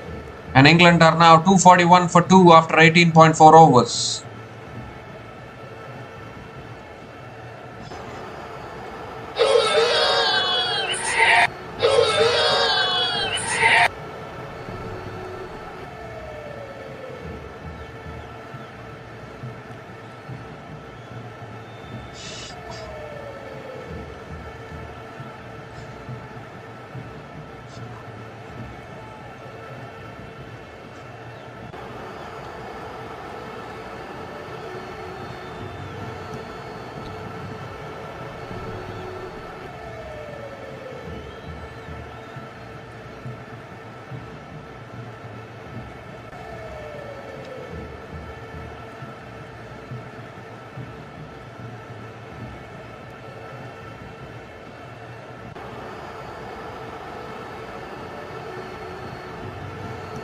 So Jacob Bethel is the new batter to the crease, coming in at number 4 with only 8 more deliveries left in this innings.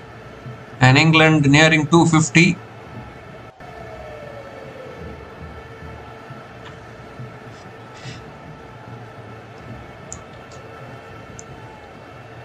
So fifth ball of the over coming up from Shivam Dube. Bethel swings it leg side. It's in the air again. Long on. Takes the catch. One brings 2. Bethel holds out at long on. Shivam Dube will be on a hat-trick. And Bethel has to go. Very first ball, looking to play the big shot. You cannot blame him. Only 8 balls left in this. Only 8 balls left in the inning, so he had to go for it, Jacob Bethel. And a simple catch at long on. So 2 wickets and 2 balls for India. Jacob Bethel unable to make a contribution today, out for a golden duck. And England are now 241 for 3 after 18.5 overs.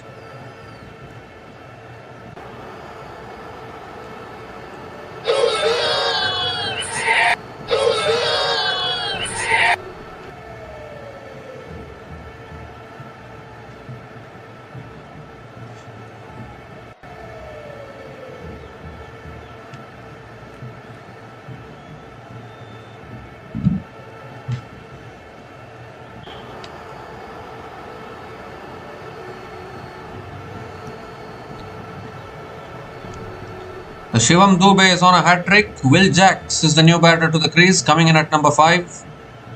Harry Brook hasn't got the strike for a long time now. He's still stranded on 86. So hat-trick ball coming up from Shivam Dube. Will Jacks on strike. Oh, Jacks goes big. And that's gone miles back. It's just 6 hitting practice for all these batters. 6 or nothing. As far as this over is concerned, 22 runs came from that over, including 2 wickets. And England are now 247 for 3 after 19 overs. Will Jacks gets off the mark with a maximum.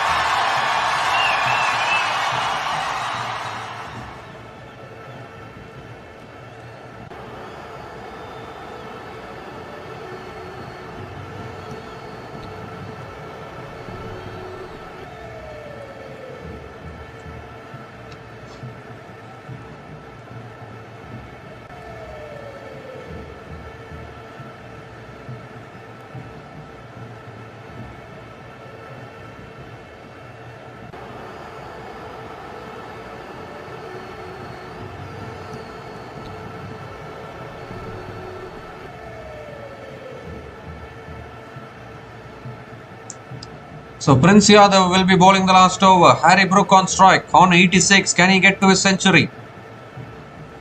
Drilled down the ground. Drilled down the ground for 4. Full delivery there. Mid-off. Having no chance. And Harry Brook starts the over with a boundary. 250 comes up for England. 250 comes up in 19.1 overs at the loss of 3 wickets with still 5 balls left in this innings.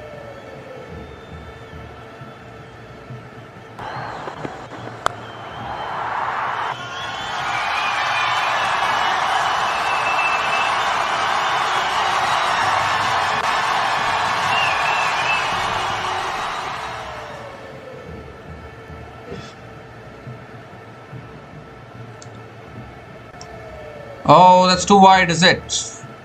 No, it's not. Maybe just inside the line.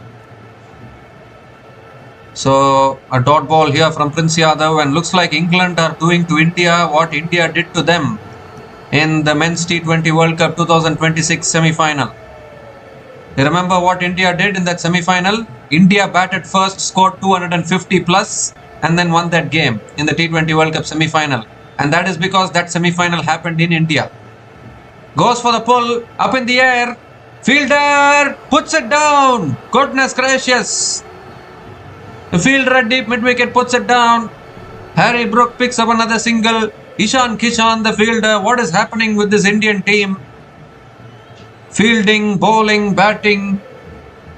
Everything very... everything is all over the place for India in all honesty.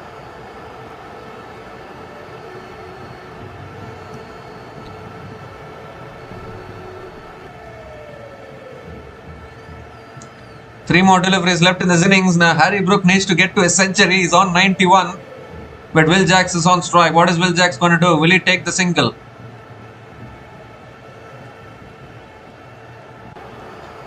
Full this time. Jacks goes down the ground to long on and he picks up the single. Gives an opportunity for Harry Brook to get to that 3-figure mark.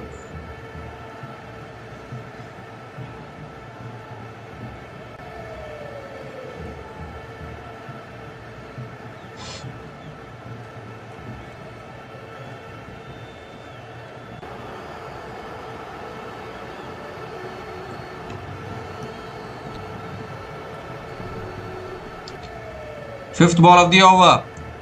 Full toss. He slices it away. Out towards deep extra covers. They'll come back for 2, I think. Coming back for 2. Brook will get 2. He won't be able to get to his century.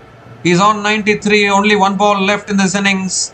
Even a 6 will mean he'll be stranded on 99, not out. You have to feel for him, won't you?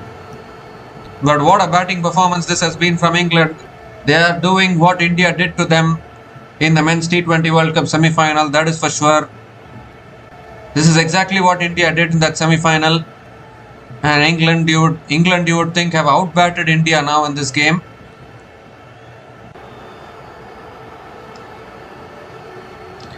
The last ball of the innings coming up. Harry Brook on strike. Oh, beautifully bowled right up in the block hole. They're going to push for 2 no matter what. Brook comes back for 2, and they'll get 2. Another couple of runs. A fumble once again. So 10 runs came from the last over, and England have finished with a mammoth total of 257 for 3 at the end of their 20 overs. The captain leading their way with an unbeaten 95 from just 45 balls, with 4 boundaries and 8 maximums at a strike rate of 211.11. And even Josh Buttler with a terrific century. When Buttler got to his century, Harry Brook unfortunately left stranded in the 90s. But this is a very tough total to chase down in England conditions. It is tough to chase down even in Indian conditions, but more so in England conditions, because those conditions will suit their fast bowlers. And it's been a commanding batting performance from England today, it can be said. Phil Salt got out early for just 6, but then Josh the Boss Buttler, he has been struggling for quite a long time, came back to form. Josh Buttler scoring 131 from just 64 balls with 12 boundaries and 8 maximums at a strike rate of 204.69. And Harry Brook scoring 95 from 45. He has been the best batter in this series without any doubt. 4 boundaries and 8 maximums at a strike rate of 211.11. And a partnership of 200 and the second wicket partnership of 233 of just 130. The second wicket partnership of 233 runs from 103 balls between Josh Butler and Harry Brook, probably the highest ever second wicket partnership for England and T20 internationals, has taken England to 257 for 3 at the end of their 20 overs. And you look at India's bowling performance today, well, Arshdeep Singh unable to take a wicket. He bowled decently, you would think, none for 33 in his 4 overs. Prasidh Krishna 1 for 38 in his 4 overs, but Prince Yadav, very, very expensive today. Prince Yadav, none for 60 in his 4 overs. Akshar Patel also got blasted like anything, none for 63 in his 4 overs. Suryan Shedge bowled 3 overs, none for 39. Shivam Dube, well, he had to bowl that penultimate over because Arshdeep Singh and Prasidh Krishna had finished. So it had to be either of Shivam Dube or Suryan Shedge to bowl the penultimate over. They gave it to Shivam Dube and he went for 22 and picked up 2 wickets in that penultimate over. So what a total this is for England. 257 on the board. And India, when they come out to bat, will need 258 runs to win this match from their full quota of 20 overs to at least win a game in this T20 series. We'll be back again shortly to cover the run chase. Until then, please stay tuned.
So hi guys, welcome back to the run chase here. India off to a good start, you would think.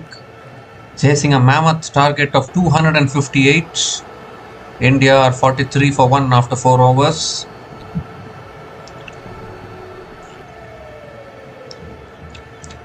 Still the required run rate 13.44. Abhishek Sharma has been dismissed. Abhishek Sharma scored only 3 from 5 balls, but Sanju Samson is back into the team and back to his best, you would think. 27 from 13 balls for Sanju Samson with 3 boundaries and 2 maximums at a strike rate of 207.69 for Sanju Samson. And Ishan Kishan 13 from 6 balls. Josh Tung is back into the attack into his second over. That's a full delivery flicked away by Ishan Kishan out towards deep mid wicket. And Ishan Kishan will pick up another couple of runs to start the over.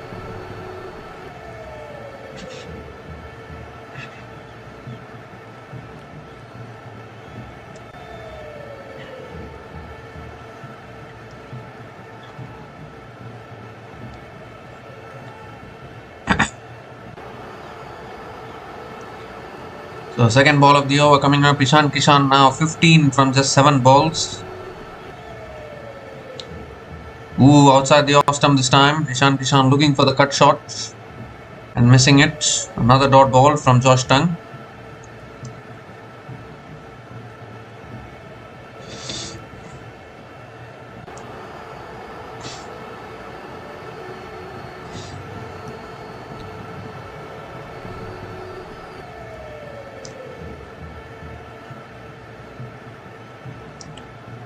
So Ishan Kishan has been out to the short ball quite a number of times in this series. Again back of the length, and Ishan Kishan drives it down to mid-off for another dot ball from Josh Tung.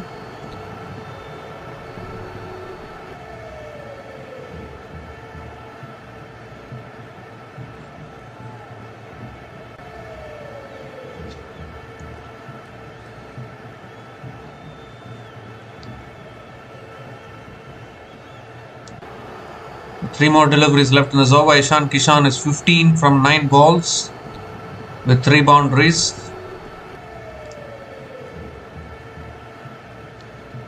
Oh, shot this time. He pulls it away. And that's gone all the way for 6. Over fine leg. Towards that deep fine leg region. 50 comes up for India. 50 comes up in 4.4 overs at the loss of 1 wicket. Ishan Kishan picks up his first 6 in this innings.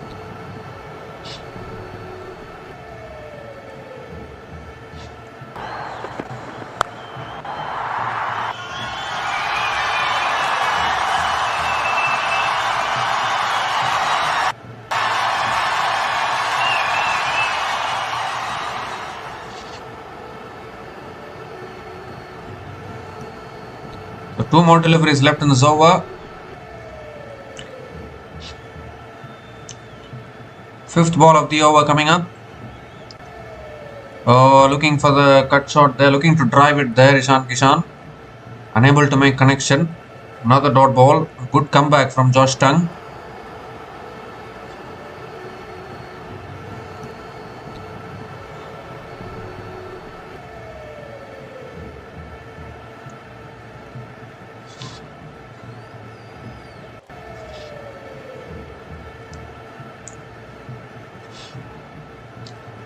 So last ball of the over coming up.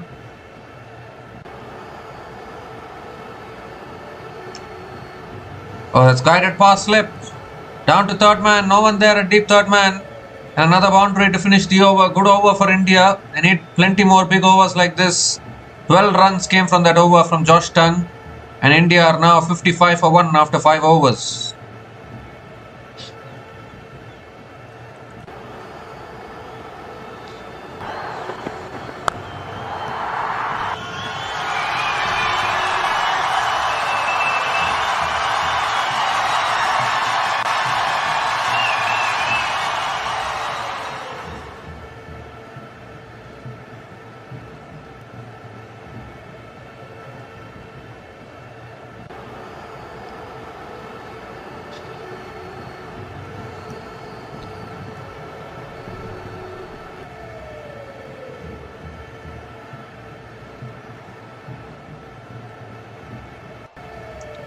So required run rate 13.53.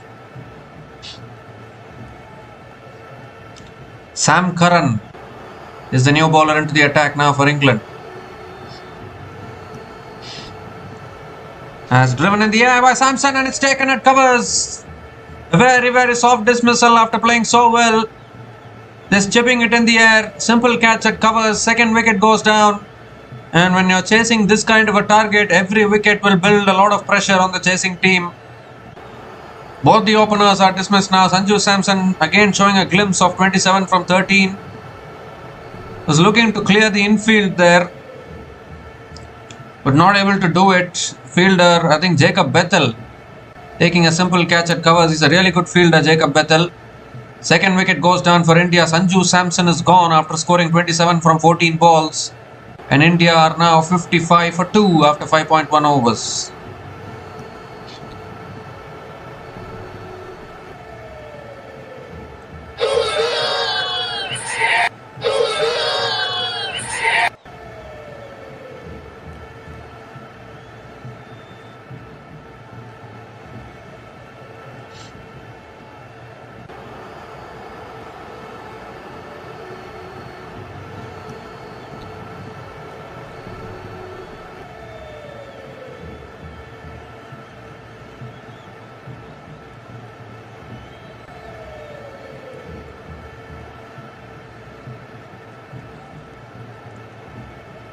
So Shreyas Iyer, captain of India, makes his way out to the middle, coming in at number 4.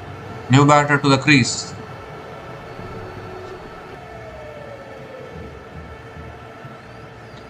Sam Curran striking off the very first ball of his spell.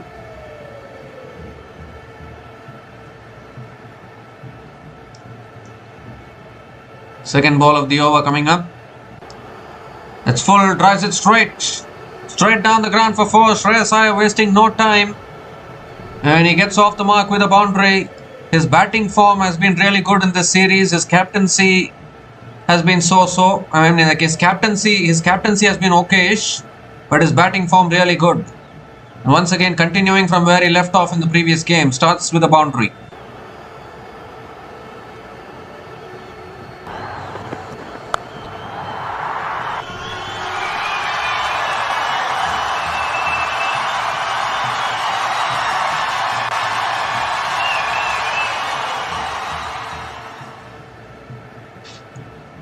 This time it's a short ball, looking for the uppercut. Unable to make connection. The good comeback there from Sam Curran. Dicked it short. Another dot ball.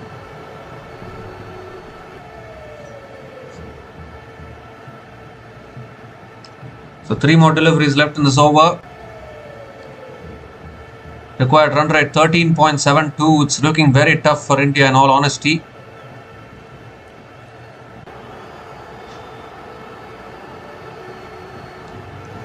Oh, shot this time, pulled away, over fine leg. That'll run away for 4 as well. Short, too short on that occasion. Shreyas Iyer just helping it on its way, using the pace. Second boundary in this over.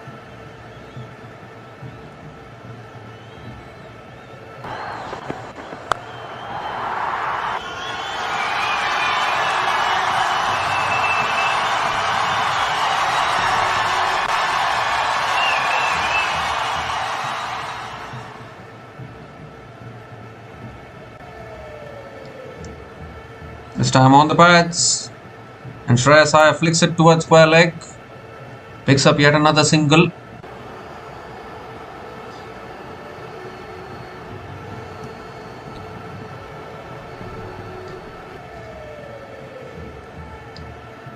Ishan Kishan is back on strike.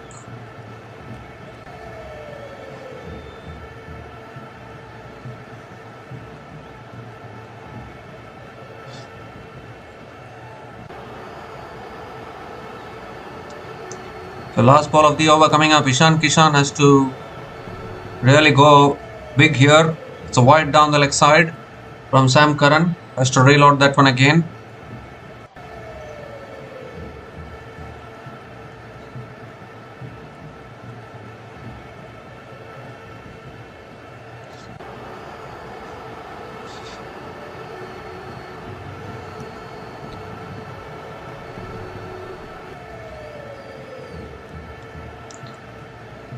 The thing with this kind of a run chase is the required run rate will keep on increasing. Last ball of the over. That's defended again towards covers. Another dot ball to finish the over. So 10 runs came from that over from Sam Curran, including the wicket of Sanju Samson. And India are now 65 for 2 after 6 overs after the power play.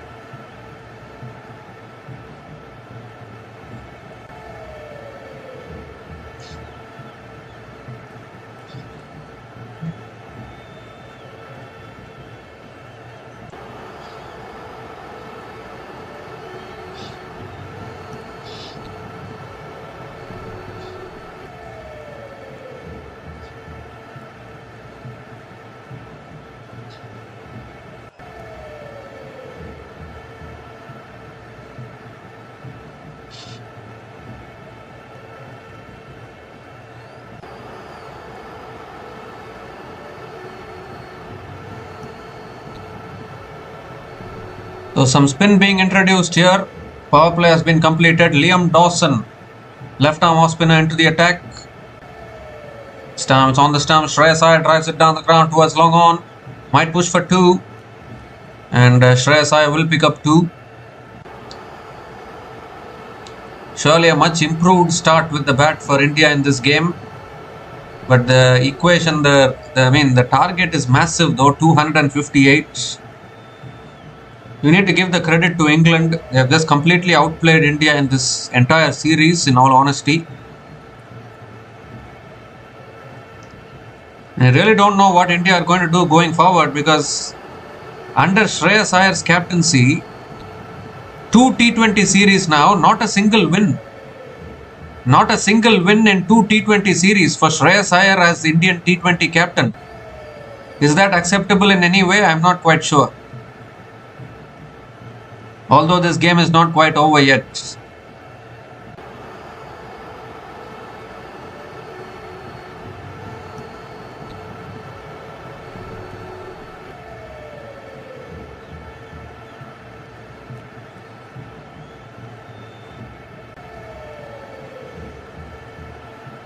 Third ball of the over. Wide down the leg side. Or is it gone off the pads? It's given as one leg byes for Ishan Kishan.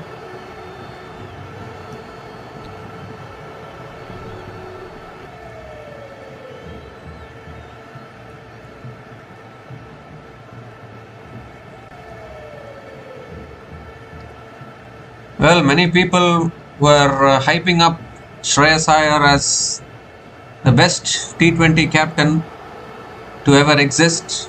I mean, even some people were saying that Shreyas Iyer is a better captain than Rajat Patidar, it seems. Rajat Patidar has won 2 back-to-back IPL titles. And some people were saying Shreyas Iyer is a better captain than Rajat Patidar. I mean, this is what happens when you are too overconfident. I was always, you just wait. Shreyas Iyer, he couldn't even make it. He couldn't even make it to the playoffs in this IPL. Punjab Kings went to 13 points unbeaten in this IPL season. 13 points unbeaten. From there, you should be making the playoffs, isn't it? He couldn't make it to the playoffs. 6 losses on the bounce, and Punjab Kings got eliminated in the group stage. So I'm like, just hold on. Why are you guys hyping up Shreyas Iyer so much? You need to be grounded. That's flicked away leg side, finds the gap, beats long on into the boundary for 4. So good over, ends with a boundary. A good over from Liam Dawson, but it ends with a boundary. 10 runs came from that over from Dawson, and India are now 75 for 2 after 7 overs.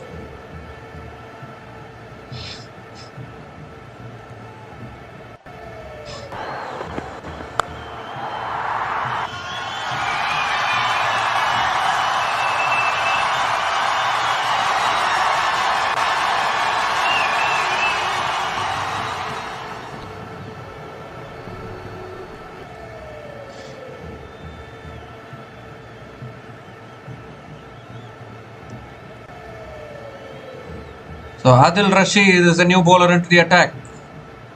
Right arm leg spinner. Bowls it short and wide, cuts it away. Good fielding at covers. And Ishan Kishan will pick up another single to start the over. Required run rate has gone above 14 now. Looking very, very tough from here for India, in all honesty.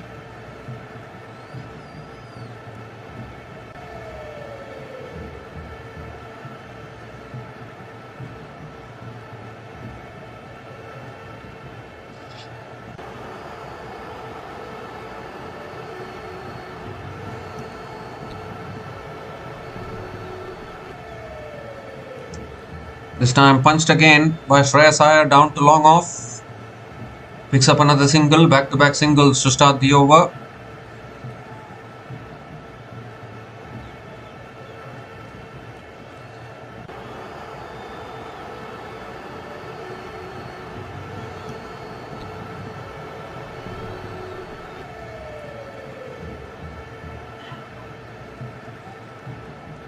Down the track, Ishan Kishan goes straight down the ground for 4. No chance for long on. A really good use of the feet. They're still fighting here, these two Indian batters, but the required run rate is way too high. Can they make a fight out of this? Ishan Kishan with his 5th boundary in this innings.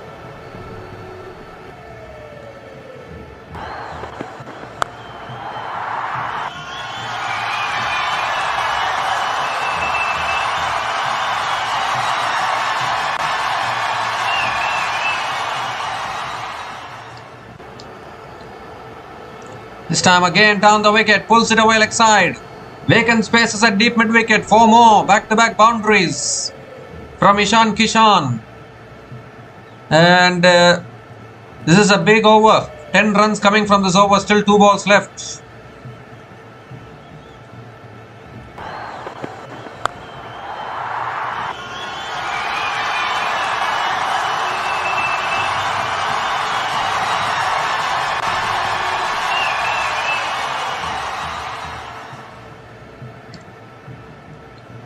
This time again tossed up, Ishan Kishan comes down the wicket, hits it towards long on and picks up another single.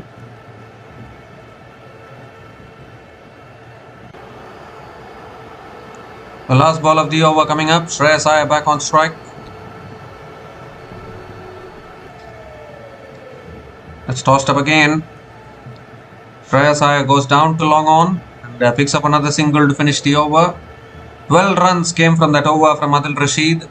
And India are now 87 for 2 after 8 overs.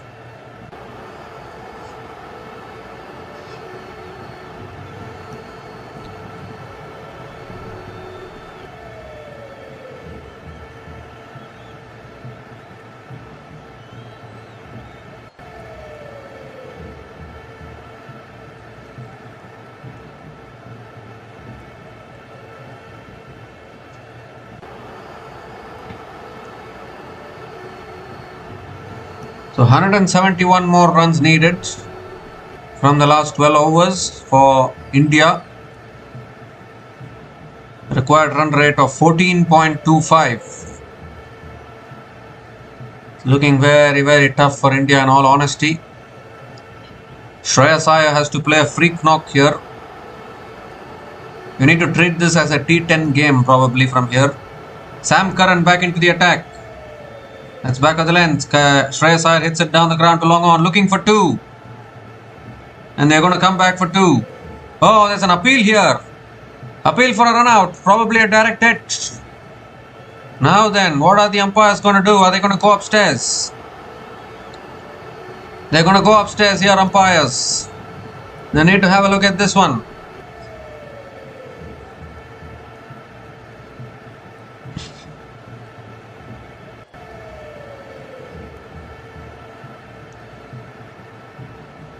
Has Ishan Kishan made his ground? Directed at the non-strikers end, he's made his ground. Ishan Kishan has made his ground. So it will be not out. Couple of runs it will be. Decision pending on the big screen. And not out is the signal. So Ishan Kishan survives there. Second ball of the over coming up. It's full again. And again Iyer goes down towards long off and picks up another single.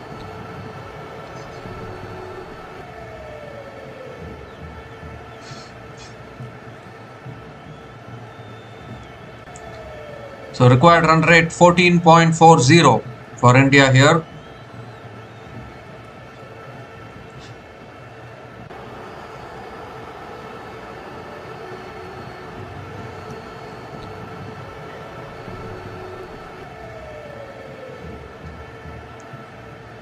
England at this same stage was 78 for 1 at the end of their 8.2 overs. India are 90 for 2, but the thing is that when you're chasing a big target like this, required run rate creeps up. That's a big shot. Big shot from Ishan Kishan over deep square leg for 6. You need plenty more of that. Really good pickup shot there. It was in his hitting arc once again. And another maximum for Ishan Kishan, moves into the 40s now.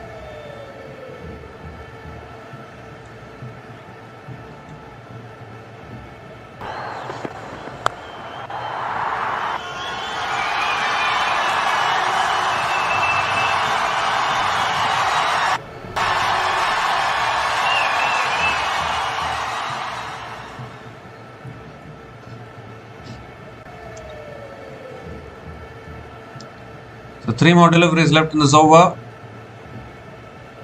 4th ball of the over coming up. Full delivery going for the drive, but straight to covers. Another dot ball from Sam Curran. A good comeback there, bowling it full and wide. Because you should not give it in the hitting arc of Ishan Kishan. He's so strong with those pickup shots. We saw it in the IPL and in the T20 World Cup. He's very strong there. So if you give it in his hitting range, he will put you away. So you need to keep it away from that hitting range of Ishan Kishan.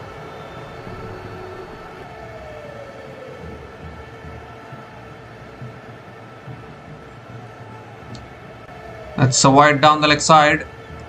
Wide down the leg side. Sam Curran has to reload that one again. So intentions are clear now for India. They're going to go for it. That is for sure. They have to, because the required run rate is above 14.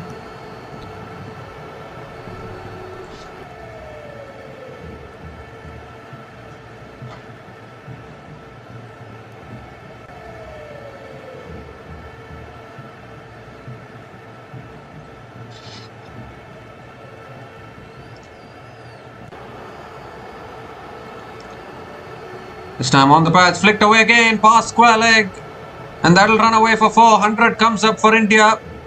Just tickled round the corner there from Ishan Kishan. Is nearing his half century. 100 comes up in 8.5 overs at the loss of 2 wickets. How are we seeing India coming back to their best? It's been a long time actually. After winning the T20 World Cup, they've been losing till now. But they're showing glimpses of why they are the current T20 World Cup champions. That is for sure.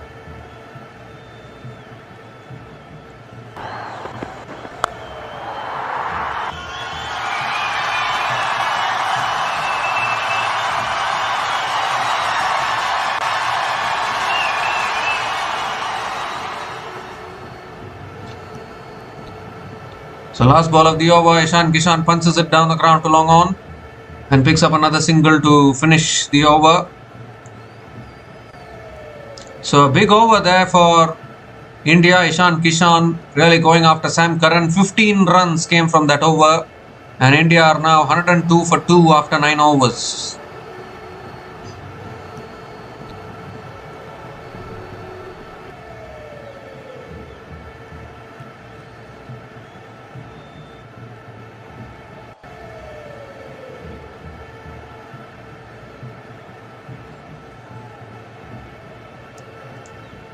The required run rate 14.18 for India. They couldn't help themselves with the ball, that is for sure. 258 is a big target. It's a big target even in Indian conditions. It's an even bigger target outside India in Sena conditions. Will Jacks back into the attack. Into his second over, and Ishan Kishan cuts it straight to covers. Another dot ball to start the over. Every dot ball from here will build more pressure on the chasing team, because the required run rate is increasing and increasing. This time again goes for the cut shot towards covers, and Ishan Kishan picks up another single.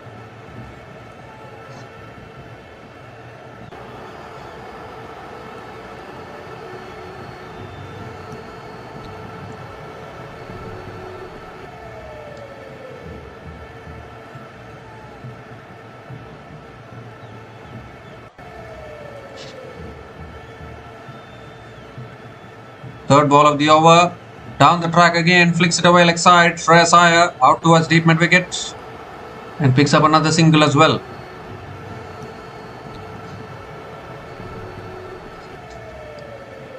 The 3 more deliveries left in this over. Ishan Kishan is back on strike. 2 runs from the first 3 balls of this over. Good start to the over for Will Jacks. Every over that doesn't go for a boundary is a win for England from here.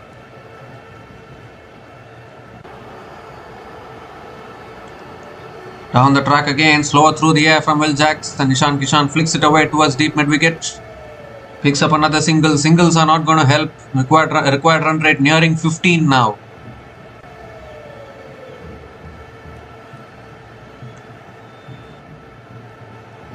.50 partnership comes up between these two batters. Partnership of 50 from 27 balls between Shreyas Iyer and Ishan Kishan. As Shreyas Iyer waits for it, hits it straight down the ground, 1 bounce and 4. It was again bowled slow through the air, and umpires I think want to check whether it's a boundary or a 6. It's bounced inside, so it will be 4. Much needed boundary for India. They need plenty more of this.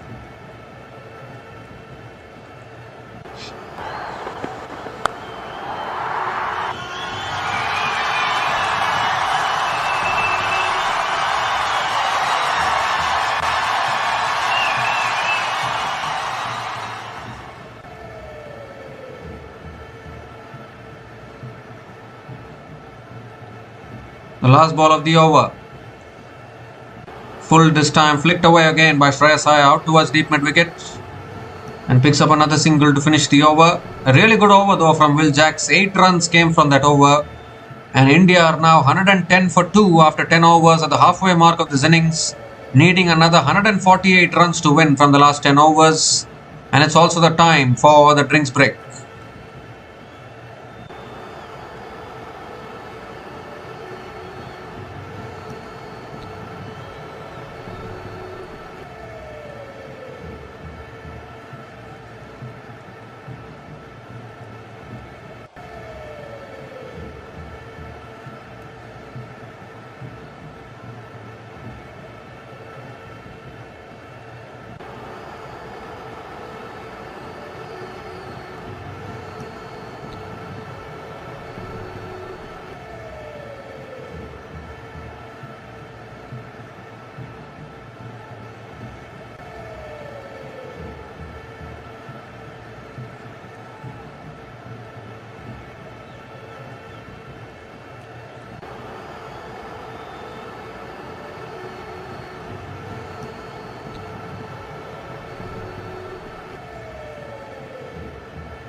So we come to the end of the drinks break and Shreyas Iyer has holed out.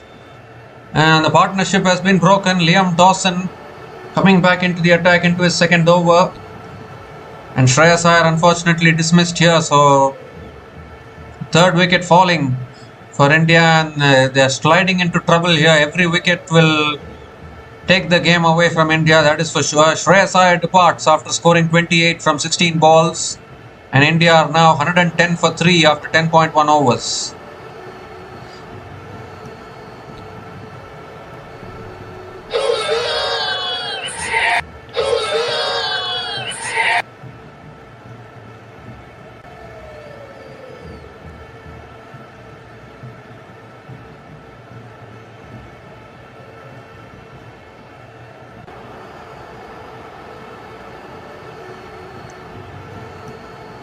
So Tilak Verma is the new batter to the crease, and the required run rate is 15.05 for India. Looking very, very tough in all honesty. Liam Dawson getting the wicket of Shreyas Iyer. Tilak Verma has been out of form for quite a long time. He has to, even if India loses this game, Tilak Verma needs to play a big knock. Even if India loses this game, at least to show that he can perform, he needs to play a big knock, that is for sure. Tilak Verma hits it down the ground to long on and gets off the mark with a single.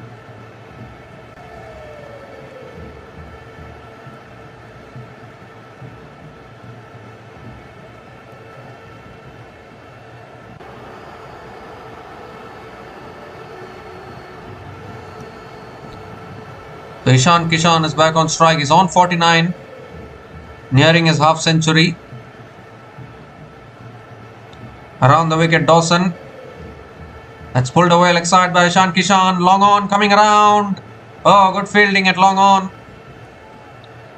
Ishan Kishan will pick up another couple of runs and a half century for Ishan Kishan. 51 from 27 balls. He's been in rough form in the last few matches. Back to his best today. 51 from 27 balls with 7 boundaries and 2 maximums at a strike rate of 188.89. It might not take India over the line, but at least good for his own form, that is for sure. Slow through the air outside the off stump. Ishan Kishan lets it go.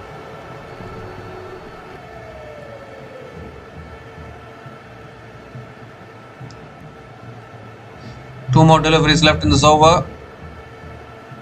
Required run rate 15.54 now. This time flicked away again, down towards long on. Another single, coming back for 2 in fact. Another couple of runs for Ishan Kishan.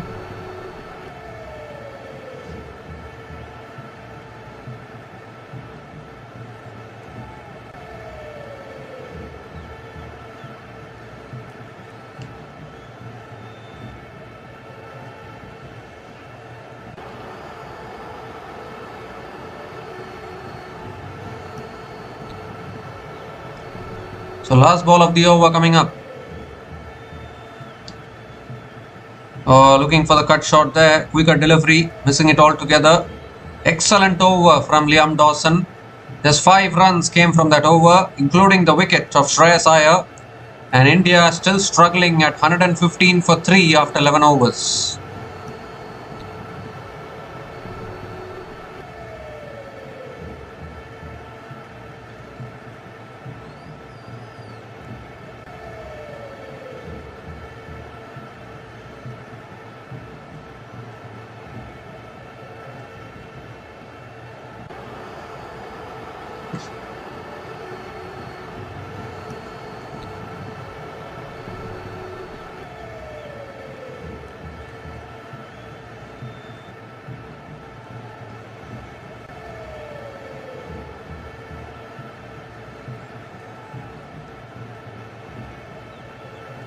So 9 overs left, 143 needed. Both these batters have to throw their bats at everything now and just hope for the best. Will Jacks into his third over. Tilak Verma cuts it away. It's in the gap. That'll run away for 4. Much needed boundary. Need plenty more of this now with the required run rate almost nearing 16. They just have to keep throwing their bats at everything. No other choice now for both these batters.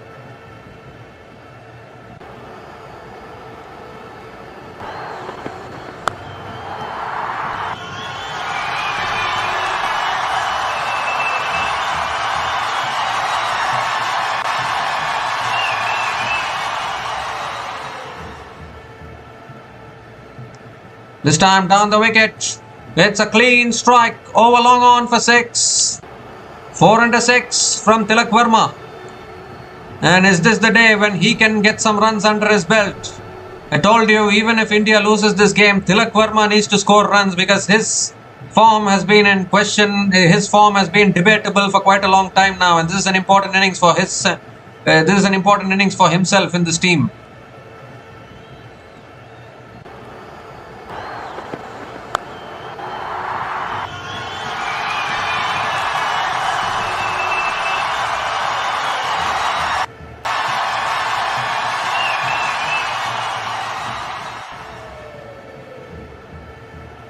Tilak Verma hits it down the ground to long on, picks up another single. Ishan Kishan is back on strike. 4th ball of the over coming up. Looking to flick it away there. It's gone off the edge, leading edge towards covers. Another single for Ishan Kishan. 12 runs have come from this over, still 2 balls left.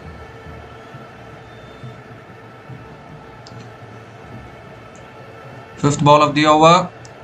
Going for the cut shot under edge towards short third man.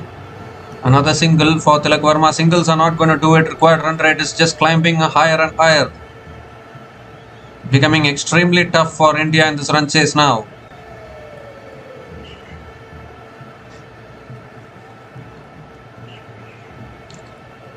Last ball of the over. Again ball holding in the wicket a little bit. Ishan Kishan hits it down to long on and picks up another single to finish the over. 14 runs came from that over from Will Jacks. 14 runs came from that over. And India are now 129 for 3 after 12 overs.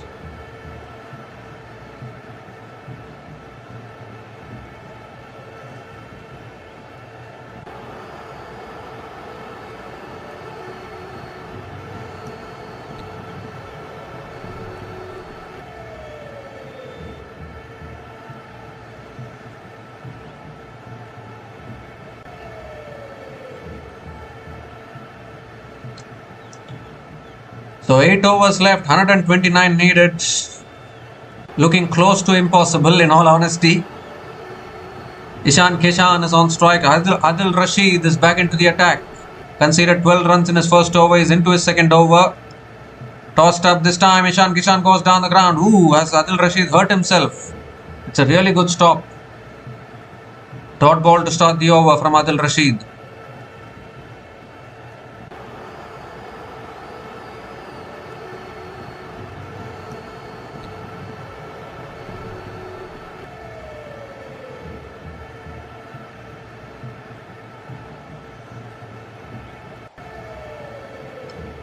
Slow through the air, guides it towards short third man. Ishan Kishan will get through for a single.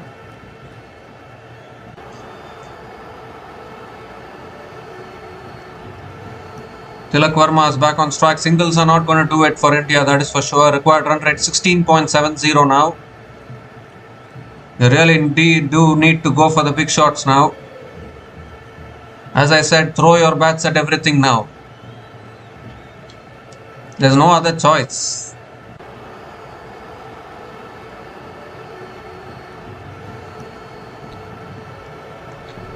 Slogs it leg side towards deep mid wicket again. Another single for Tilak Verma.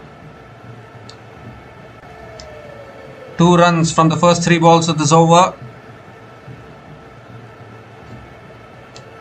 Still 3 balls left in this over. Ishan Kishan is back on strike.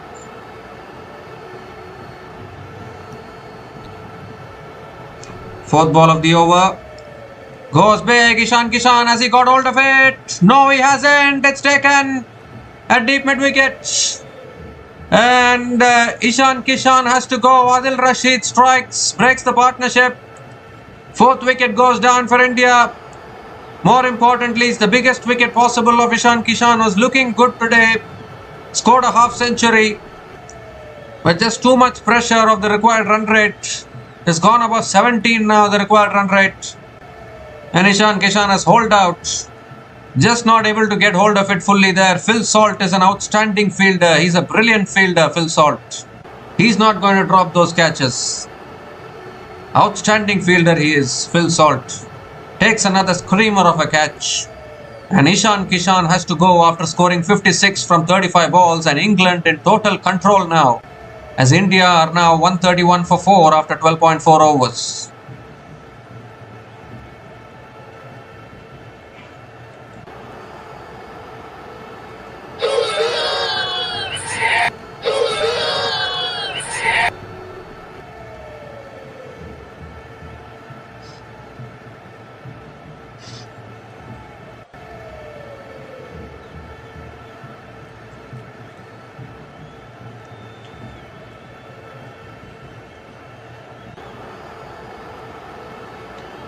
So Shivam Dube is the new batter to the crease, coming in at number 6. Required run rate now 17.32. It's not been the best of series. It's not been the best. The last 1 month or so, it has not been good for India, that is for sure. Not able to win a single game is perplexing actually.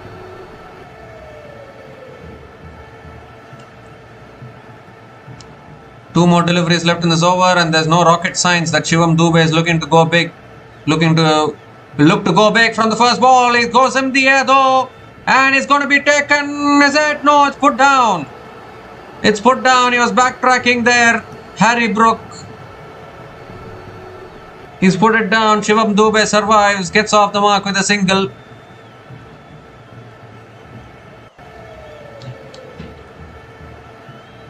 Well, they're only going to throw their bats at everything now at this stage. There's no point in just nudging and prodding at the moment. It's pulled away this time by Tilak Verma. He's found the gap. I'll run away for 4. Found the gap beautifully there. Ends the over with the boundary, Tilak Verma. 7 runs came from that over, including the wicket of Ishan Kishan. And India are now 136 for 4 after 13 overs.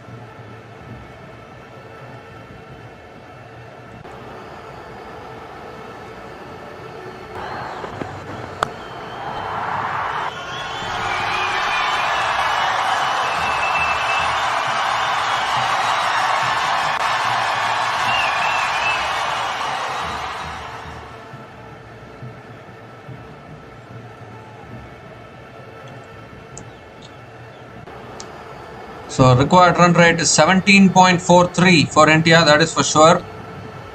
122 needed from the last 7 overs.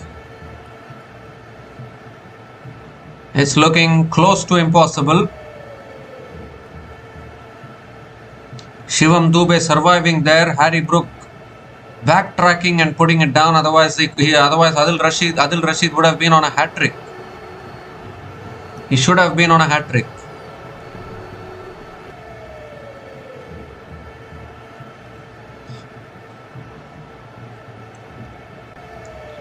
So Jofra Archer has been brought back into the attack now for England. Shivam Dube is on strike. Archer coming around the wicket to Dube. He bowls it back at the length, and Shivam Dube defends it back to the bowler. I think these fast bowlers of England have realized that the short ball, back of the length deliveries are a weakness for the Indian batter, so they're just banging it in every single time.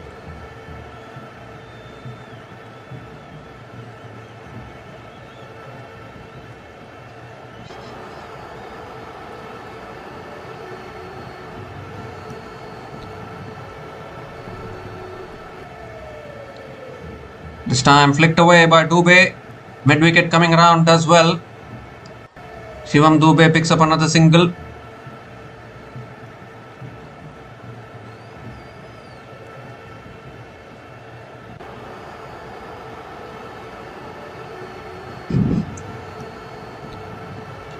Tilak Verma is back on strike.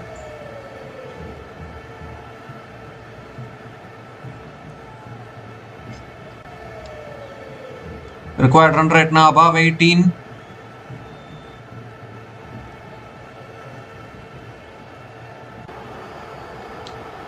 Oh, that's a clean strike down the ground. Straight drive from Tilak Verma.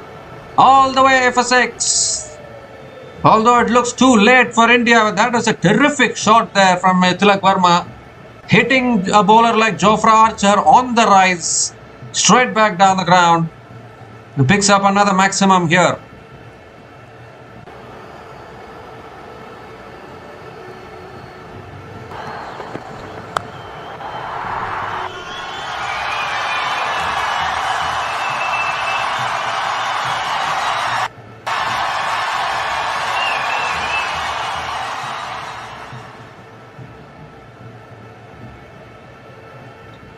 This time pulls it away, leg side again, one bounce to deep square leg. And another single for Tilak Verma.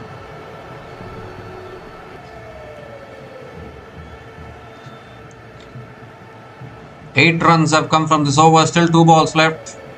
Shivam Dubey is back on strike.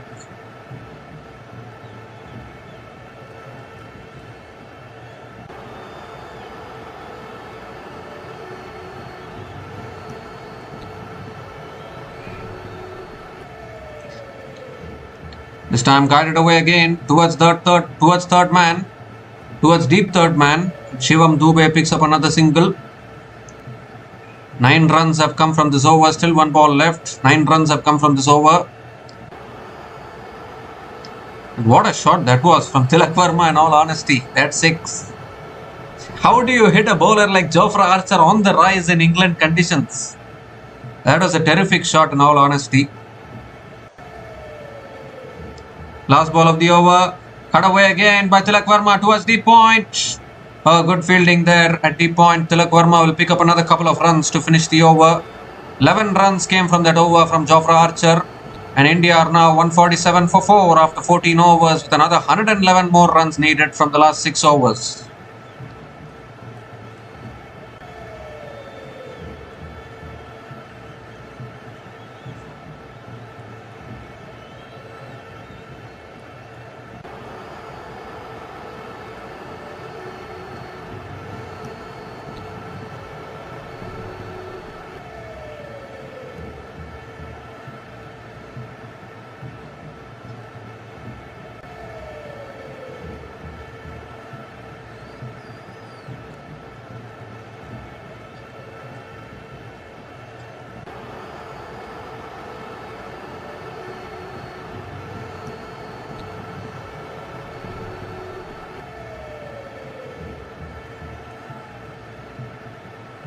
Josh Tung is back into the attack, into his third over.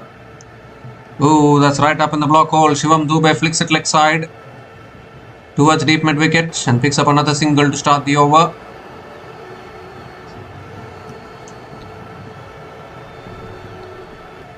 The Tilak Verma is back on strike. Required run rate 18.86.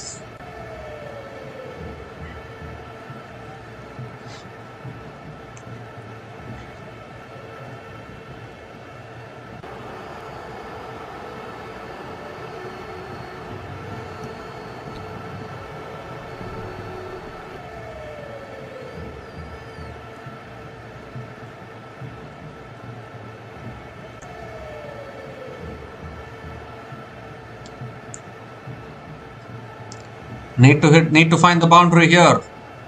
Pulled away again by Tilak Verma towards deep fine leg. Just a single. Singles are not going to help at this stage. Only boundaries and sixes can help.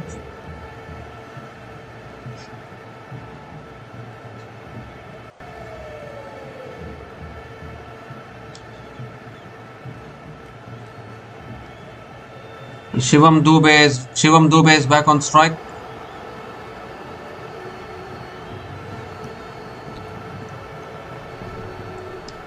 Third ball of the over. Oh, that's too high, I think. Is it?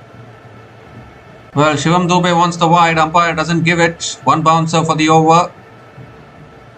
Dubey is not happy. There's no reviews available for wides and no balls. It's available only in the IPL, not in international cricket.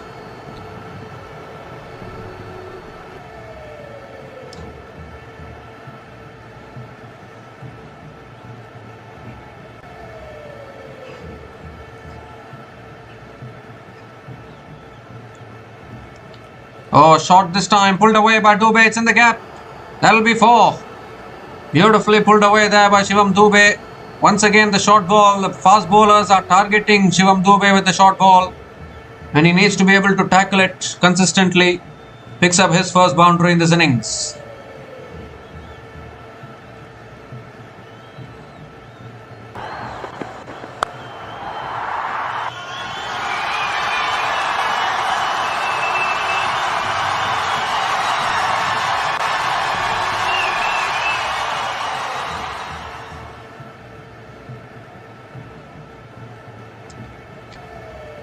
This time driven away again, out towards deep extra covers. Dubey will push for 2. Picks up another couple of runs. So 8 runs have come from this over, still 1 ball left.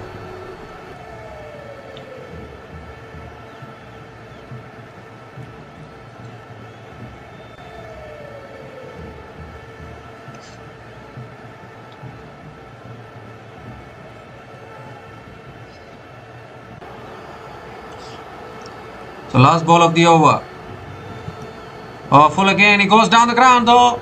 And that'll run away for 4. No one there at long on. So picks up another boundary to finish the over. That's what Shivam Dube can do. 12 runs came from that over. And the equation requirement finally comes under 100 runs. But only 5 overs left after this. And India are now 159 for 4 after 15 overs with 99 needed from the last 5 overs.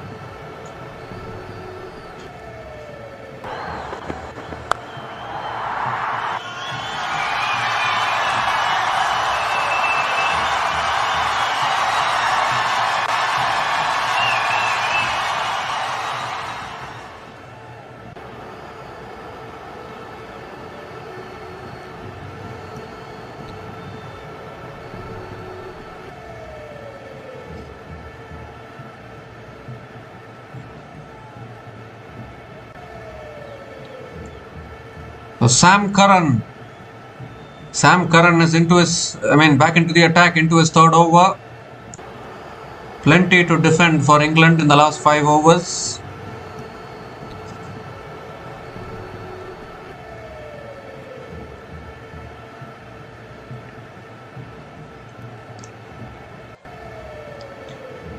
Tilak Verma is on strike, 28 from 11 balls. Much better batting performance from Tilak Verma today, you would think. Here's Sam Curran, 16th over.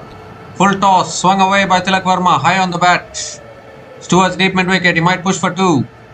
And Tilak Verma will pick up another couple of runs to start the over.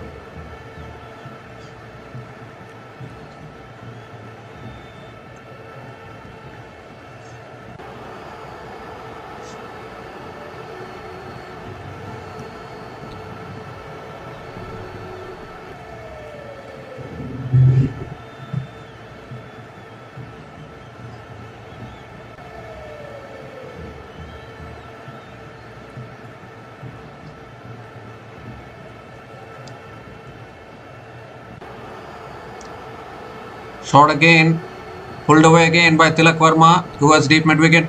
Just a single. Singles are not going to help in all honesty.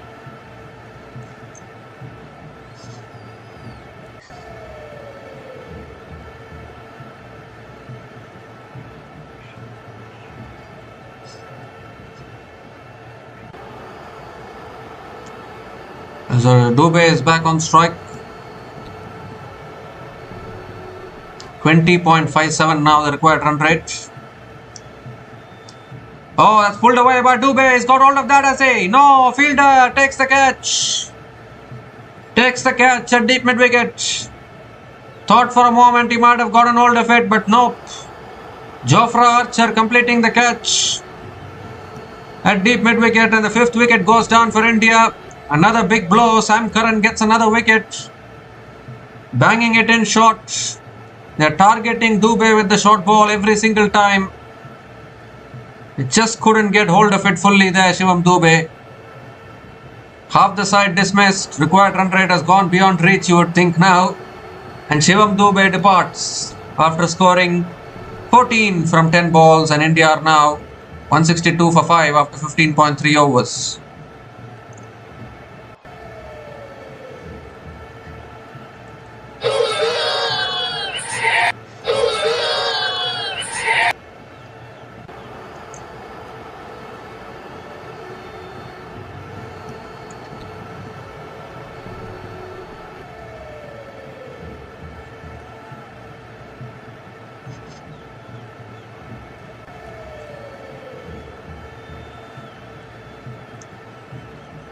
So Suryan Shedge is the new batter to the crease, coming in at number 7.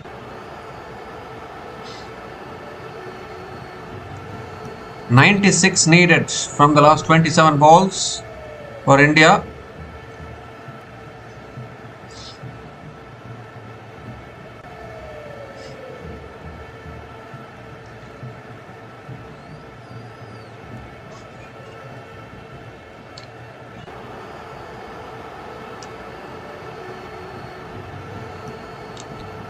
So 3 more deliveries left in this over. Surya and Shetge can also play the big shots. The required run rate is 21.33. I would imagine that this game is slipping away from India at the moment. 4th ball of the over. Oh, goes for the pull again. Misses it completely. It's a dot ball again from Sam Curran. First bouncer for the over, given by the umpire.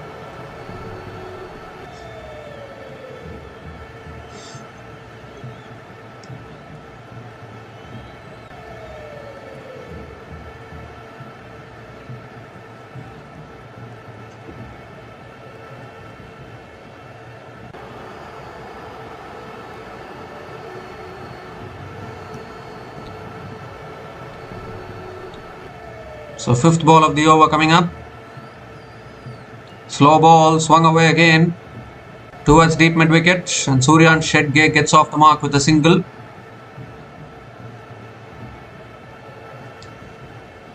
Tilak Verma is back on strike.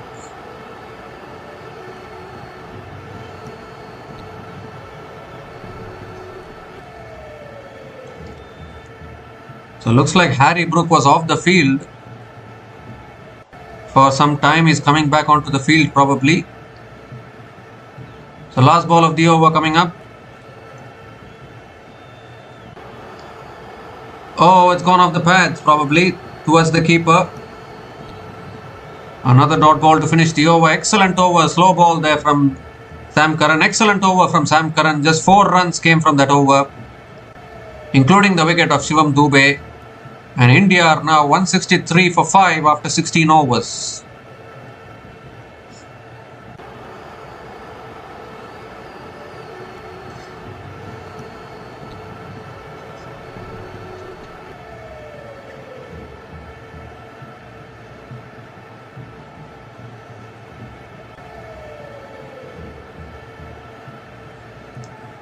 So 95 needed from the last 4 overs for India.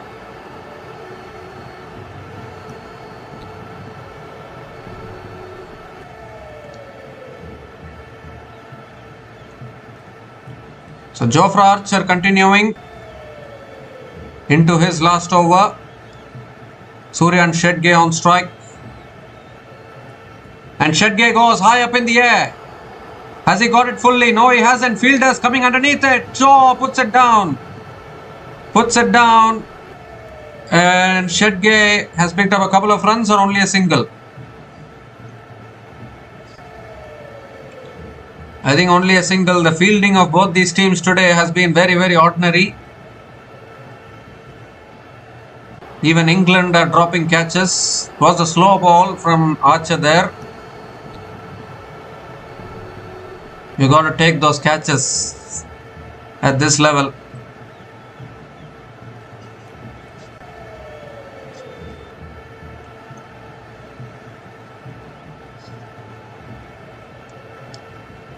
Tilak Verma is back on strike.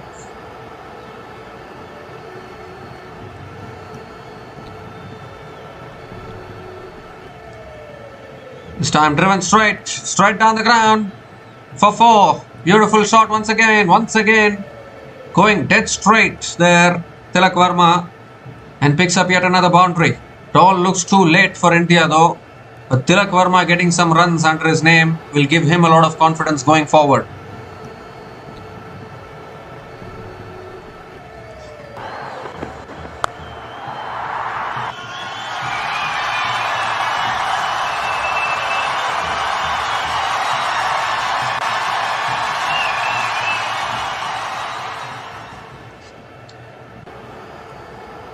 This time it's in the block hole. Tilak Verma drives it again towards deep extra covers and picks up another couple of runs here. Tilak Verma. 7 runs have come from this over so far. Still 3 balls left.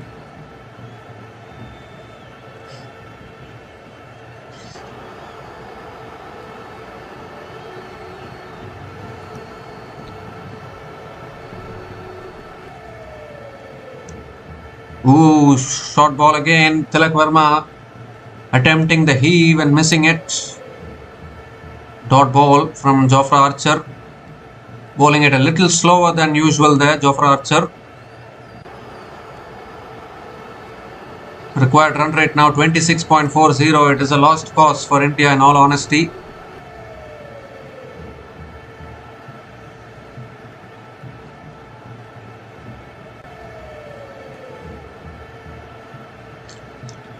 So it's going to be England. They are going to be winning the series 4-0. Outstanding performance from them. Goes for the cut shot again. Out towards deep extra covers. And Tilak Verma will again push for 2. Picks up yet another couple of runs.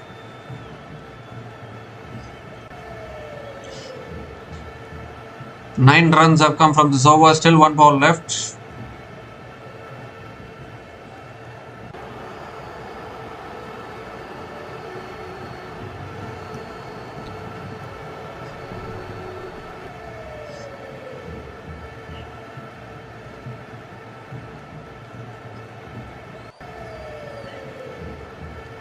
So last ball of the over coming up. Goes for the cut shot again towards deep extra covers. Tilak Verma picks up another single to finish the over. 10 runs came from that over from Jofra Archer. And India are now 173 for 5 after 17 overs with 85 more runs needed. From the last 3 overs is not going to be possible, that is for sure.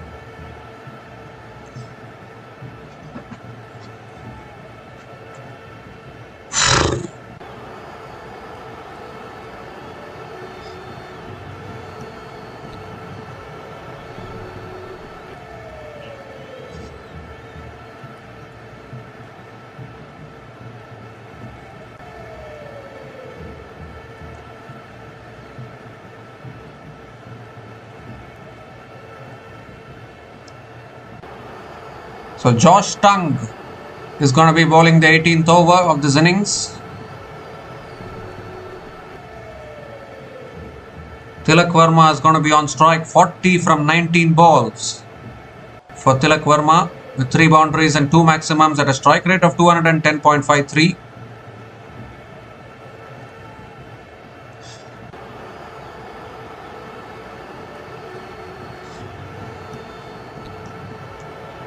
So Tongue coming around the wicket to Tilak Verma. Ooh, a little bit of an inside edge there. Out towards deep mid wicket. And Tilak Verma picks up another single to start the over.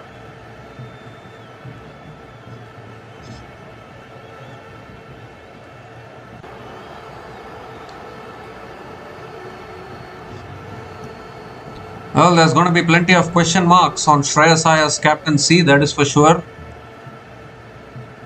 Winless in 2 T20 series is not a good start at all to his captaincy, that is for sure. Swung away leg side by Shedge. 1 bounce towards deep mid wicket again and picks up yet another single.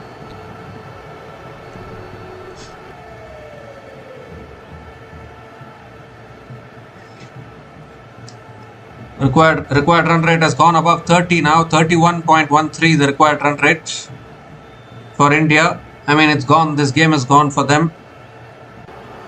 2-0 loss against Ireland. 4-0 loss in England. I mean, it's another matter losing a series, but losing it like this for a team like India, I don't think is a good thing. That could be a high no ball in all honesty. Tilak Verma hits it towards mid-off. It's a no ball above waist high, given as a no ball by the umpire. I think the attempted Yorker gone wrong for Josh Tongue. It's going to be a no ball and a free hit as well.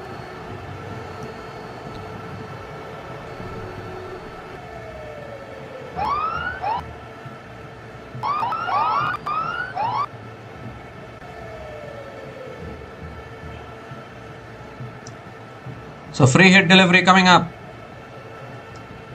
from Josh Tongue. Oh, full and wide, he misses it. So the free hit does not cost England much. Missed out on it there. He wanted a wide as well, but he won't get the wide. So another dot ball from Josh Tongue.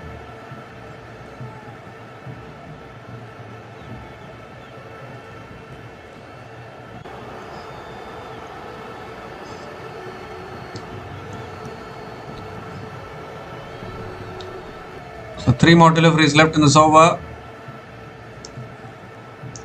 Slow ball, he goes down the ground. Has he got an hold of it? Long off. Can't do anything. It's gone all the way for 6. That's a great shot down the ground. It didn't look like he didn't try to overhit it at all. He just timed it down the ground, and it's gone over long off for 6. Moving closer to his half century now, Tilak Varma.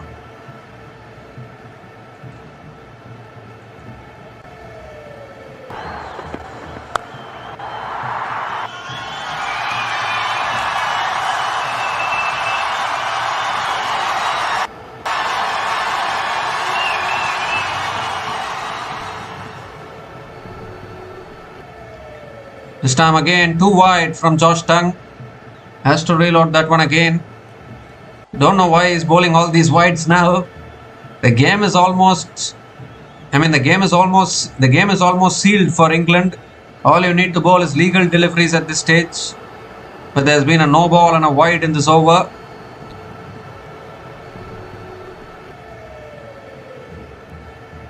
Moves inside the line and he pulls it away for 6. Tilak Varma gets to his half century. A terrific shot there over deep square leg. 53 from 24 balls with 3 boundaries and 4 maximums. There has been a lot of debate over his form in the last few matches. And the way to answer that debate is to perform like this.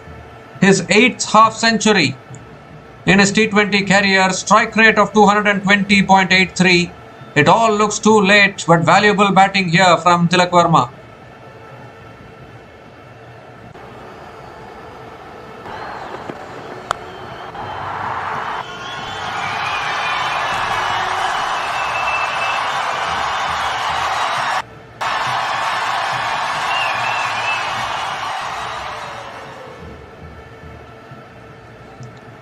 So last ball of the over coming up.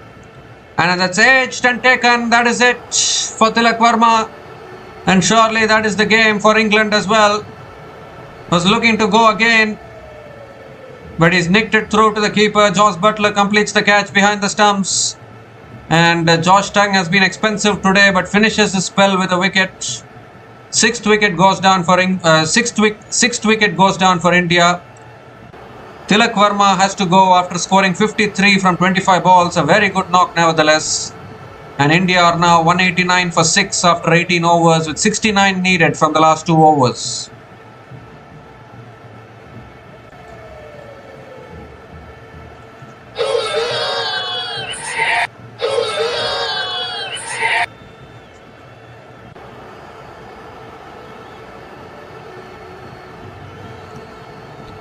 So Aksar Patel is the new batter to the crease. Required run rate 34.50 for India.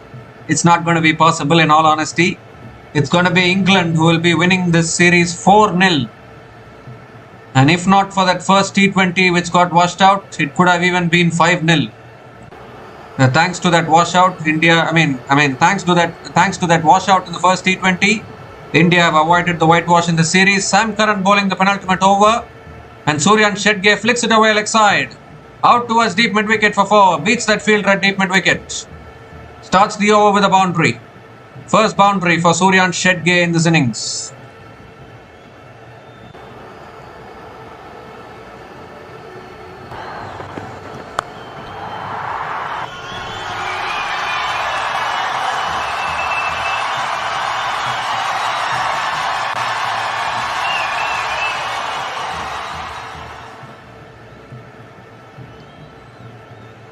Second ball of the over coming up. Oh, he goes again. It's high up in the air. Could be another wicket here. It is. Catch taken by Josh Buttler. A big top edge from Suryan Shedge. And Buttler completes the catch. and just sums up the day for India. And mathematically also this run chase is done for India now because Suryan Shetge has to go. He had no other option. Suryan Shetge had to keep going. He hit a boundary of the previous delivery. Had to keep finding the boundaries and sixes every ball. And in the end resulting in a top edge simple catch for Josh Butler. Third wicket for Sam Curran in this innings. Suryan Shetge has to go after scoring 7 runs from 6 balls. And India are now 193 for 7 after 18.2 overs.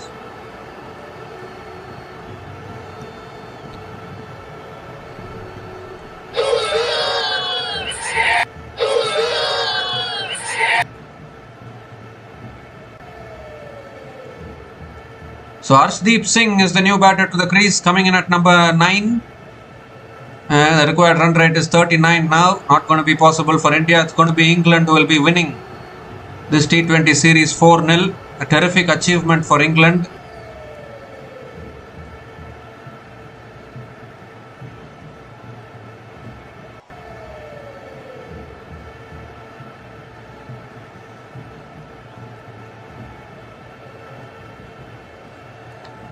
So third ball of the over coming up from Sam Curran. Well, what happened there? Arshdeep almost left it and then plays it towards short third man. And Arshdeep Singh gets off the mark with a single.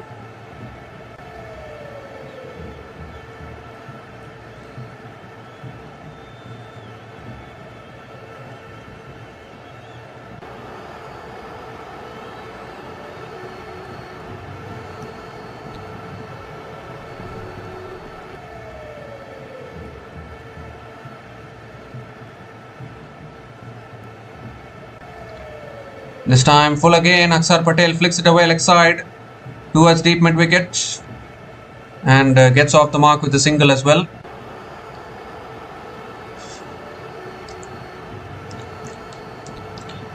But it's been a terrific performance from England once again. A century from Josh Butler.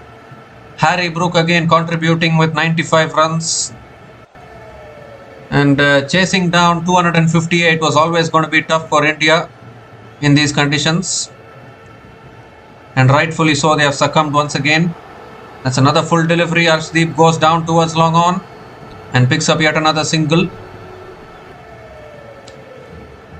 7 runs have come from this over, including the wicket of Suryan Shetge. Still 1 ball left.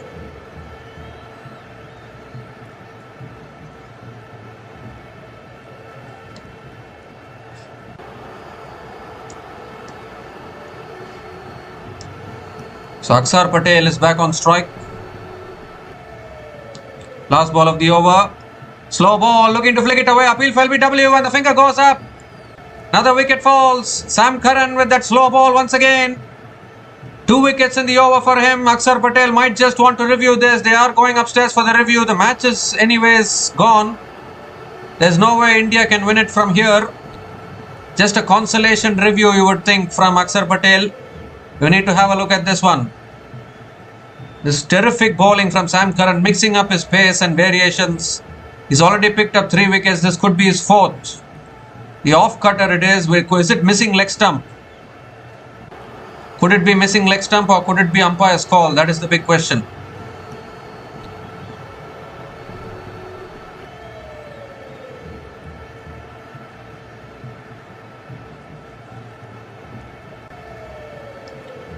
Flat line as the ball passes the bat. And we'll move on to ball tracking.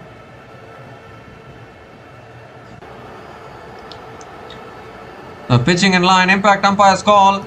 Wickets missing. Ooh, that was a good review actually.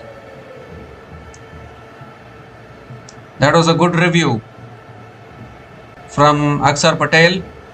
So the decision is reversed to not out, and at least Akshar Patel saves himself from losing his wicket. What a brilliant over once again from Sam Curran. 7 runs came from that over, including the wicket of Suryan Shetge. And India are now 196 for 7 after 19 overs, with 62 needed from the last over. Is not going to be possible for India to win.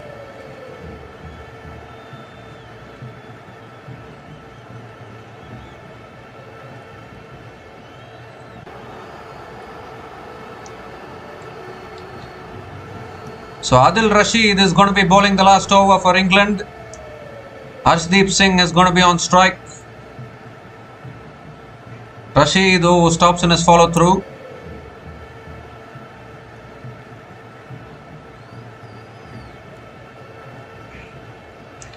So here we go, last over. Rashid over the wicket.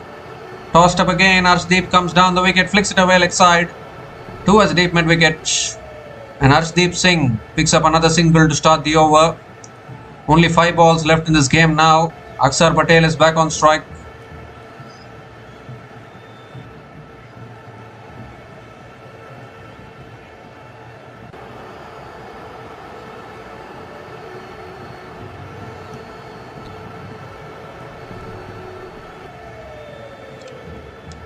It's tossed up this time. Akshar Patel swings it leg side. 1 bounce to deep mid wicket. Coming back for 2.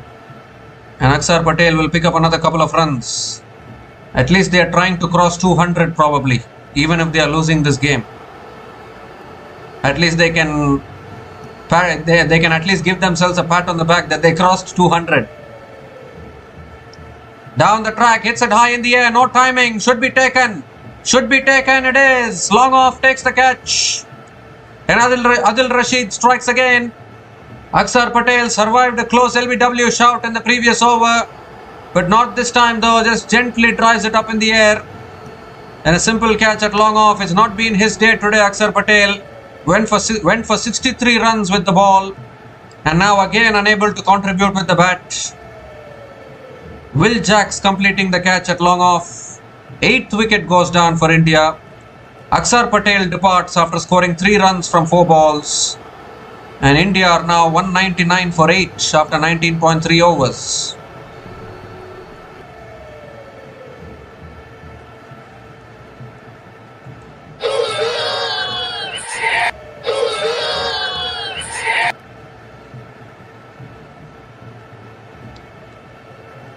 So it's all over now for India. Prasidh Krishna is the new batter to the crease, coming in at number 10. Only 3 more deliveries left in this innings.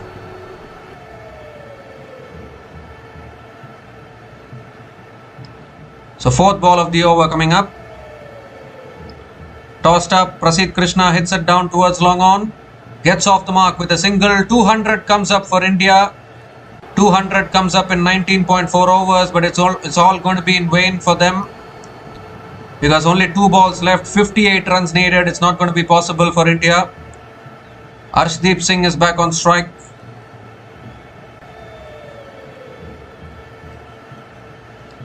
So Adil Rashid coming around the wicket now to Arshdeep Singh. Ooh, and beats the outside edge of Arshdeep Singh there. The ball spinning away from the left-hander. Another dot ball. So only 1 more delivery left now. And what a win this is going to be for England. So last ball of the match coming up. Last ball of the series coming up. Ooh, stops in his follow through.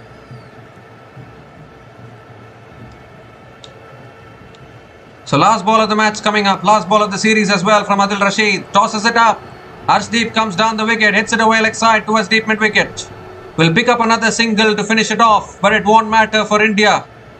A really good last over there from Adil Rashid. 5 runs came from the last over, including the wicket of Akshar Patel. And India finished their 20 overs on 201 for 8. At the end of their 20 overs, we can say that India put up a better fight with the bat today. But it is England who have won this game by 56 runs. And they win this T20 series 4-0 in the end.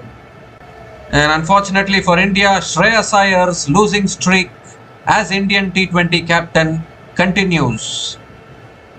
And England can be mighty proud of themselves. For the very first time, England are winning a T20 series of 2 matches or more against India.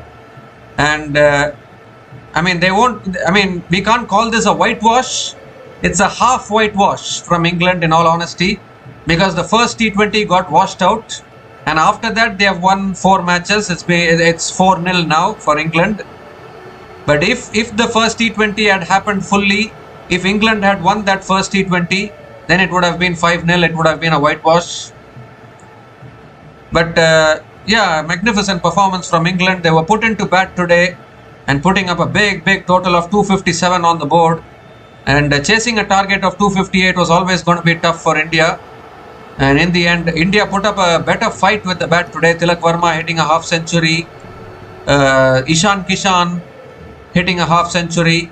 Some batters who looked out of form found form with the bat. But it was not meant to be for India once again, as England once again winning this game by a big margin of 56 runs. And with this loss, India, after quite a long time, have come out of the number 1 ranking in T20, the ICC T20 rankings. India now come to number 2 in the rankings, and England jump up to number 1 in the ICC T20 rankings. So another new low for Indian cricket, that is for sure, because they looked indispensable at the top of the rankings. Now suddenly they have dipped in the rankings. And definitely plenty of questions should be asked on this Indian team, because they removed a T20 World Cup winning captain in Surya Kumar Yadav and brought in Shreyas Iyer straight into the team as captain. And that clearly has not worked, because they lost 2-0 against Ireland and now they have lost 4-0 in England. So definitely plenty of concerns for this Indian team. Do they continue with Shreyas Iyer as the captain? What do they do in the future? In the absence of Jasprit Bumrah and Hardik Pandya, Indian team are looking so vulnerable and so weak. So definitely plenty of questions to ponder about for India, particularly after winning a T20 World Cup. Was there a necessity to change the captain after winning the T20 World Cup? Because Surya Kumar Yadav was doing so well for you. And if you are going to quote age as a reason, then Rohit Sharma and Virat Kohli are still playing ODI cricket. They are older than Surya Kumar Yadav. If you are going to tell me that Surya Kumar Yadav is 35 years of age, and because he's getting older, we want to look at the future, then if you are going to drop Surya Kumar Yadav, then why are you still playing Rohit Sharma and Virat Kohli? You need to drop Rohit Sharma and Virat Kohli also, isn't it? Same rule should be applicable to everyone. Because I don't see any other reason why you dropped Surya Kumar Yadav. A T20 World Cup winning captain, he was having even more ambitions of winning gold medal in Olympics and even doing well in the next T20 World Cup. But they just straight removed him because of one bad IPL season. And what is the guarantee that Shreyas Iyer will do well? What is the guarantee that Shreyas Iyer will do well as a T20 captain? He hasn't done well. That's why India are losing like this. And it's not 1 or 2 matches. Now it's 7 matches in a row where India have not won a single game. So definitely questions have to be asked. Some harsh decisions have to be taken. Because what I'm feeling is you cannot be treating T20 World Cup winning players. You need to give them some respect. You need to back them for a long time. And the way they removed Surya Kumar Yadav from the team, the way they almost removed Sanju Samson from the team, is not giving good signals from the management, in all honesty. Because generally, when a captain is doing well, when a captain is winning for you, there is no necessity to change the captain. But India went ahead and removed a captain who just won the T20 World Cup earlier in the year. So what kind of a signal are you giving then by removing the captain like that? So these are all some unanswered questions for India. But England will celebrate because they have won this game by 56 runs and they have done to India what India did in the Men's T20 World Cup semi-final, which is bat first, score 250 plus and then win the match convincingly. So let's have a look at India's second innings today. A brilliant performance from England. We can say a good fight from India, but chasing down 258 was never going to be possible. That is for sure. So Sanju Samson back in the team today, got off to a quick start. 27 from 14 balls with 3 boundaries and 2 maximums at a strike rate of 192.86. Abhishek Sharma again couldn't get going. Abhishek Sharma scored only 3 runs. But Ishan Kishan scored a much needed half century which will give him a lot of confidence going forward. 56 from 35 balls for Ishan Kishan with 7 boundaries and 2 maximums at a strike rate of 160. Shreyas Iyer, the captain, 28 from 16 balls with 4 boundaries at a strike rate of 175. Tilak Verma also getting to a half century, 53 from 25 balls with 3 boundaries and 4 maximums at a strike rate of 212. And they tried their best, India, but unfortunately not to be for them. And if you look at England's bowlers today, well, Sam Curran was clearly the pick of the bowlers with 3 for 36 in his 4 overs. And Liam Dawson 1 for 14 in his 2 overs. Adil Rashid 2 for 24 in his 3 overs. And Will Jacks bowled 3 overs, none for 32. And Josh Tongue very expensive today, but picked up 1 wicket, 1 for 53 in his 4 overs. And Jofra Archer as well, 1 for 41 in his 4 overs as well.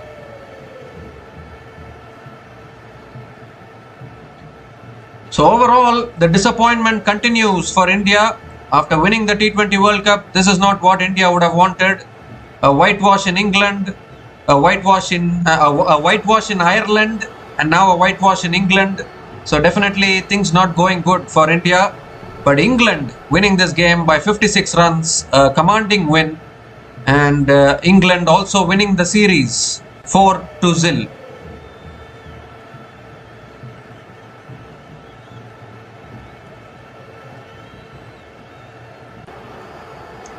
And just to give another stat, India are winless in 7 consecutive matches for the very first time in their T20 history. So another new low for Indian T20 cricket, in all honesty. But yeah, just as I said, they need to discuss about the future of Shreyas Iyer's captaincy, because it can't go like this. They need to draw a line somewhere, because if Shreyas Iyer is going to continuously lose like this, then it's not good at all for the Indian T20 team, because we were all thinking that India are going down only in Test cricket. Now suddenly the T20 team is having a lot of issues. A team which was priding themselves and thinking that they are indispensable because of the IPL experience and all those things, that team is struggling now. So definitely it is a wake-up call for India, that is for sure. And also Shreyas Iyer has lost 12 out of his last 14 T20 matches as a captain, which includes the losing streak he had with the Punjab Kings in the IPL as well. So definitely Shreyas Iyer is not going through a good time, that is for sure.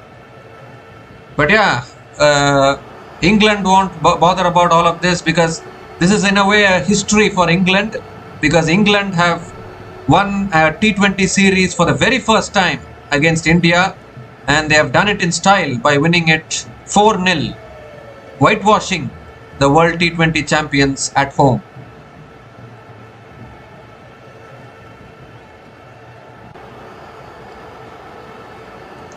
So we'll be back again to cover the future matches of many leagues are happening. Pondicherry Premier League is happening. MLC is heating up. So much cricket is happening around the world.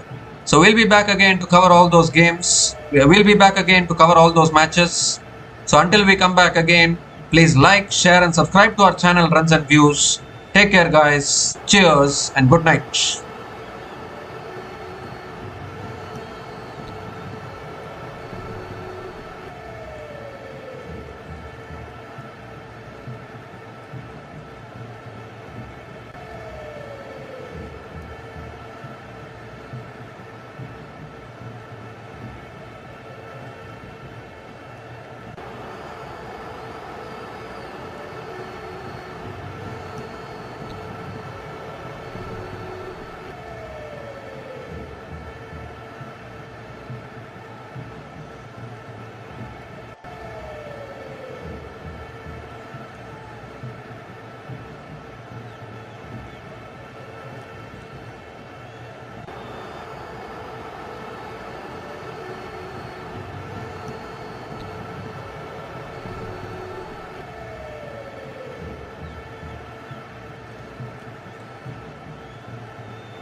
like, subscribe, and share.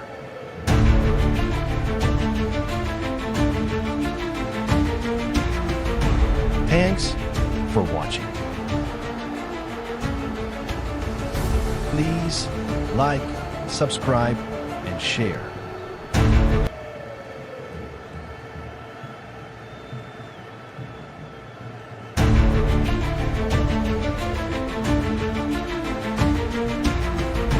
Thanks for watching. Please like, subscribe, and share.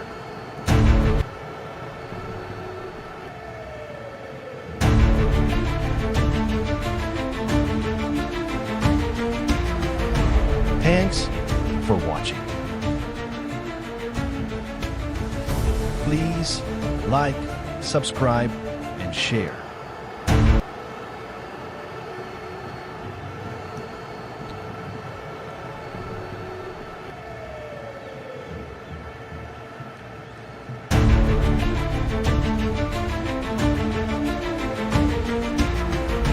Thanks for watching.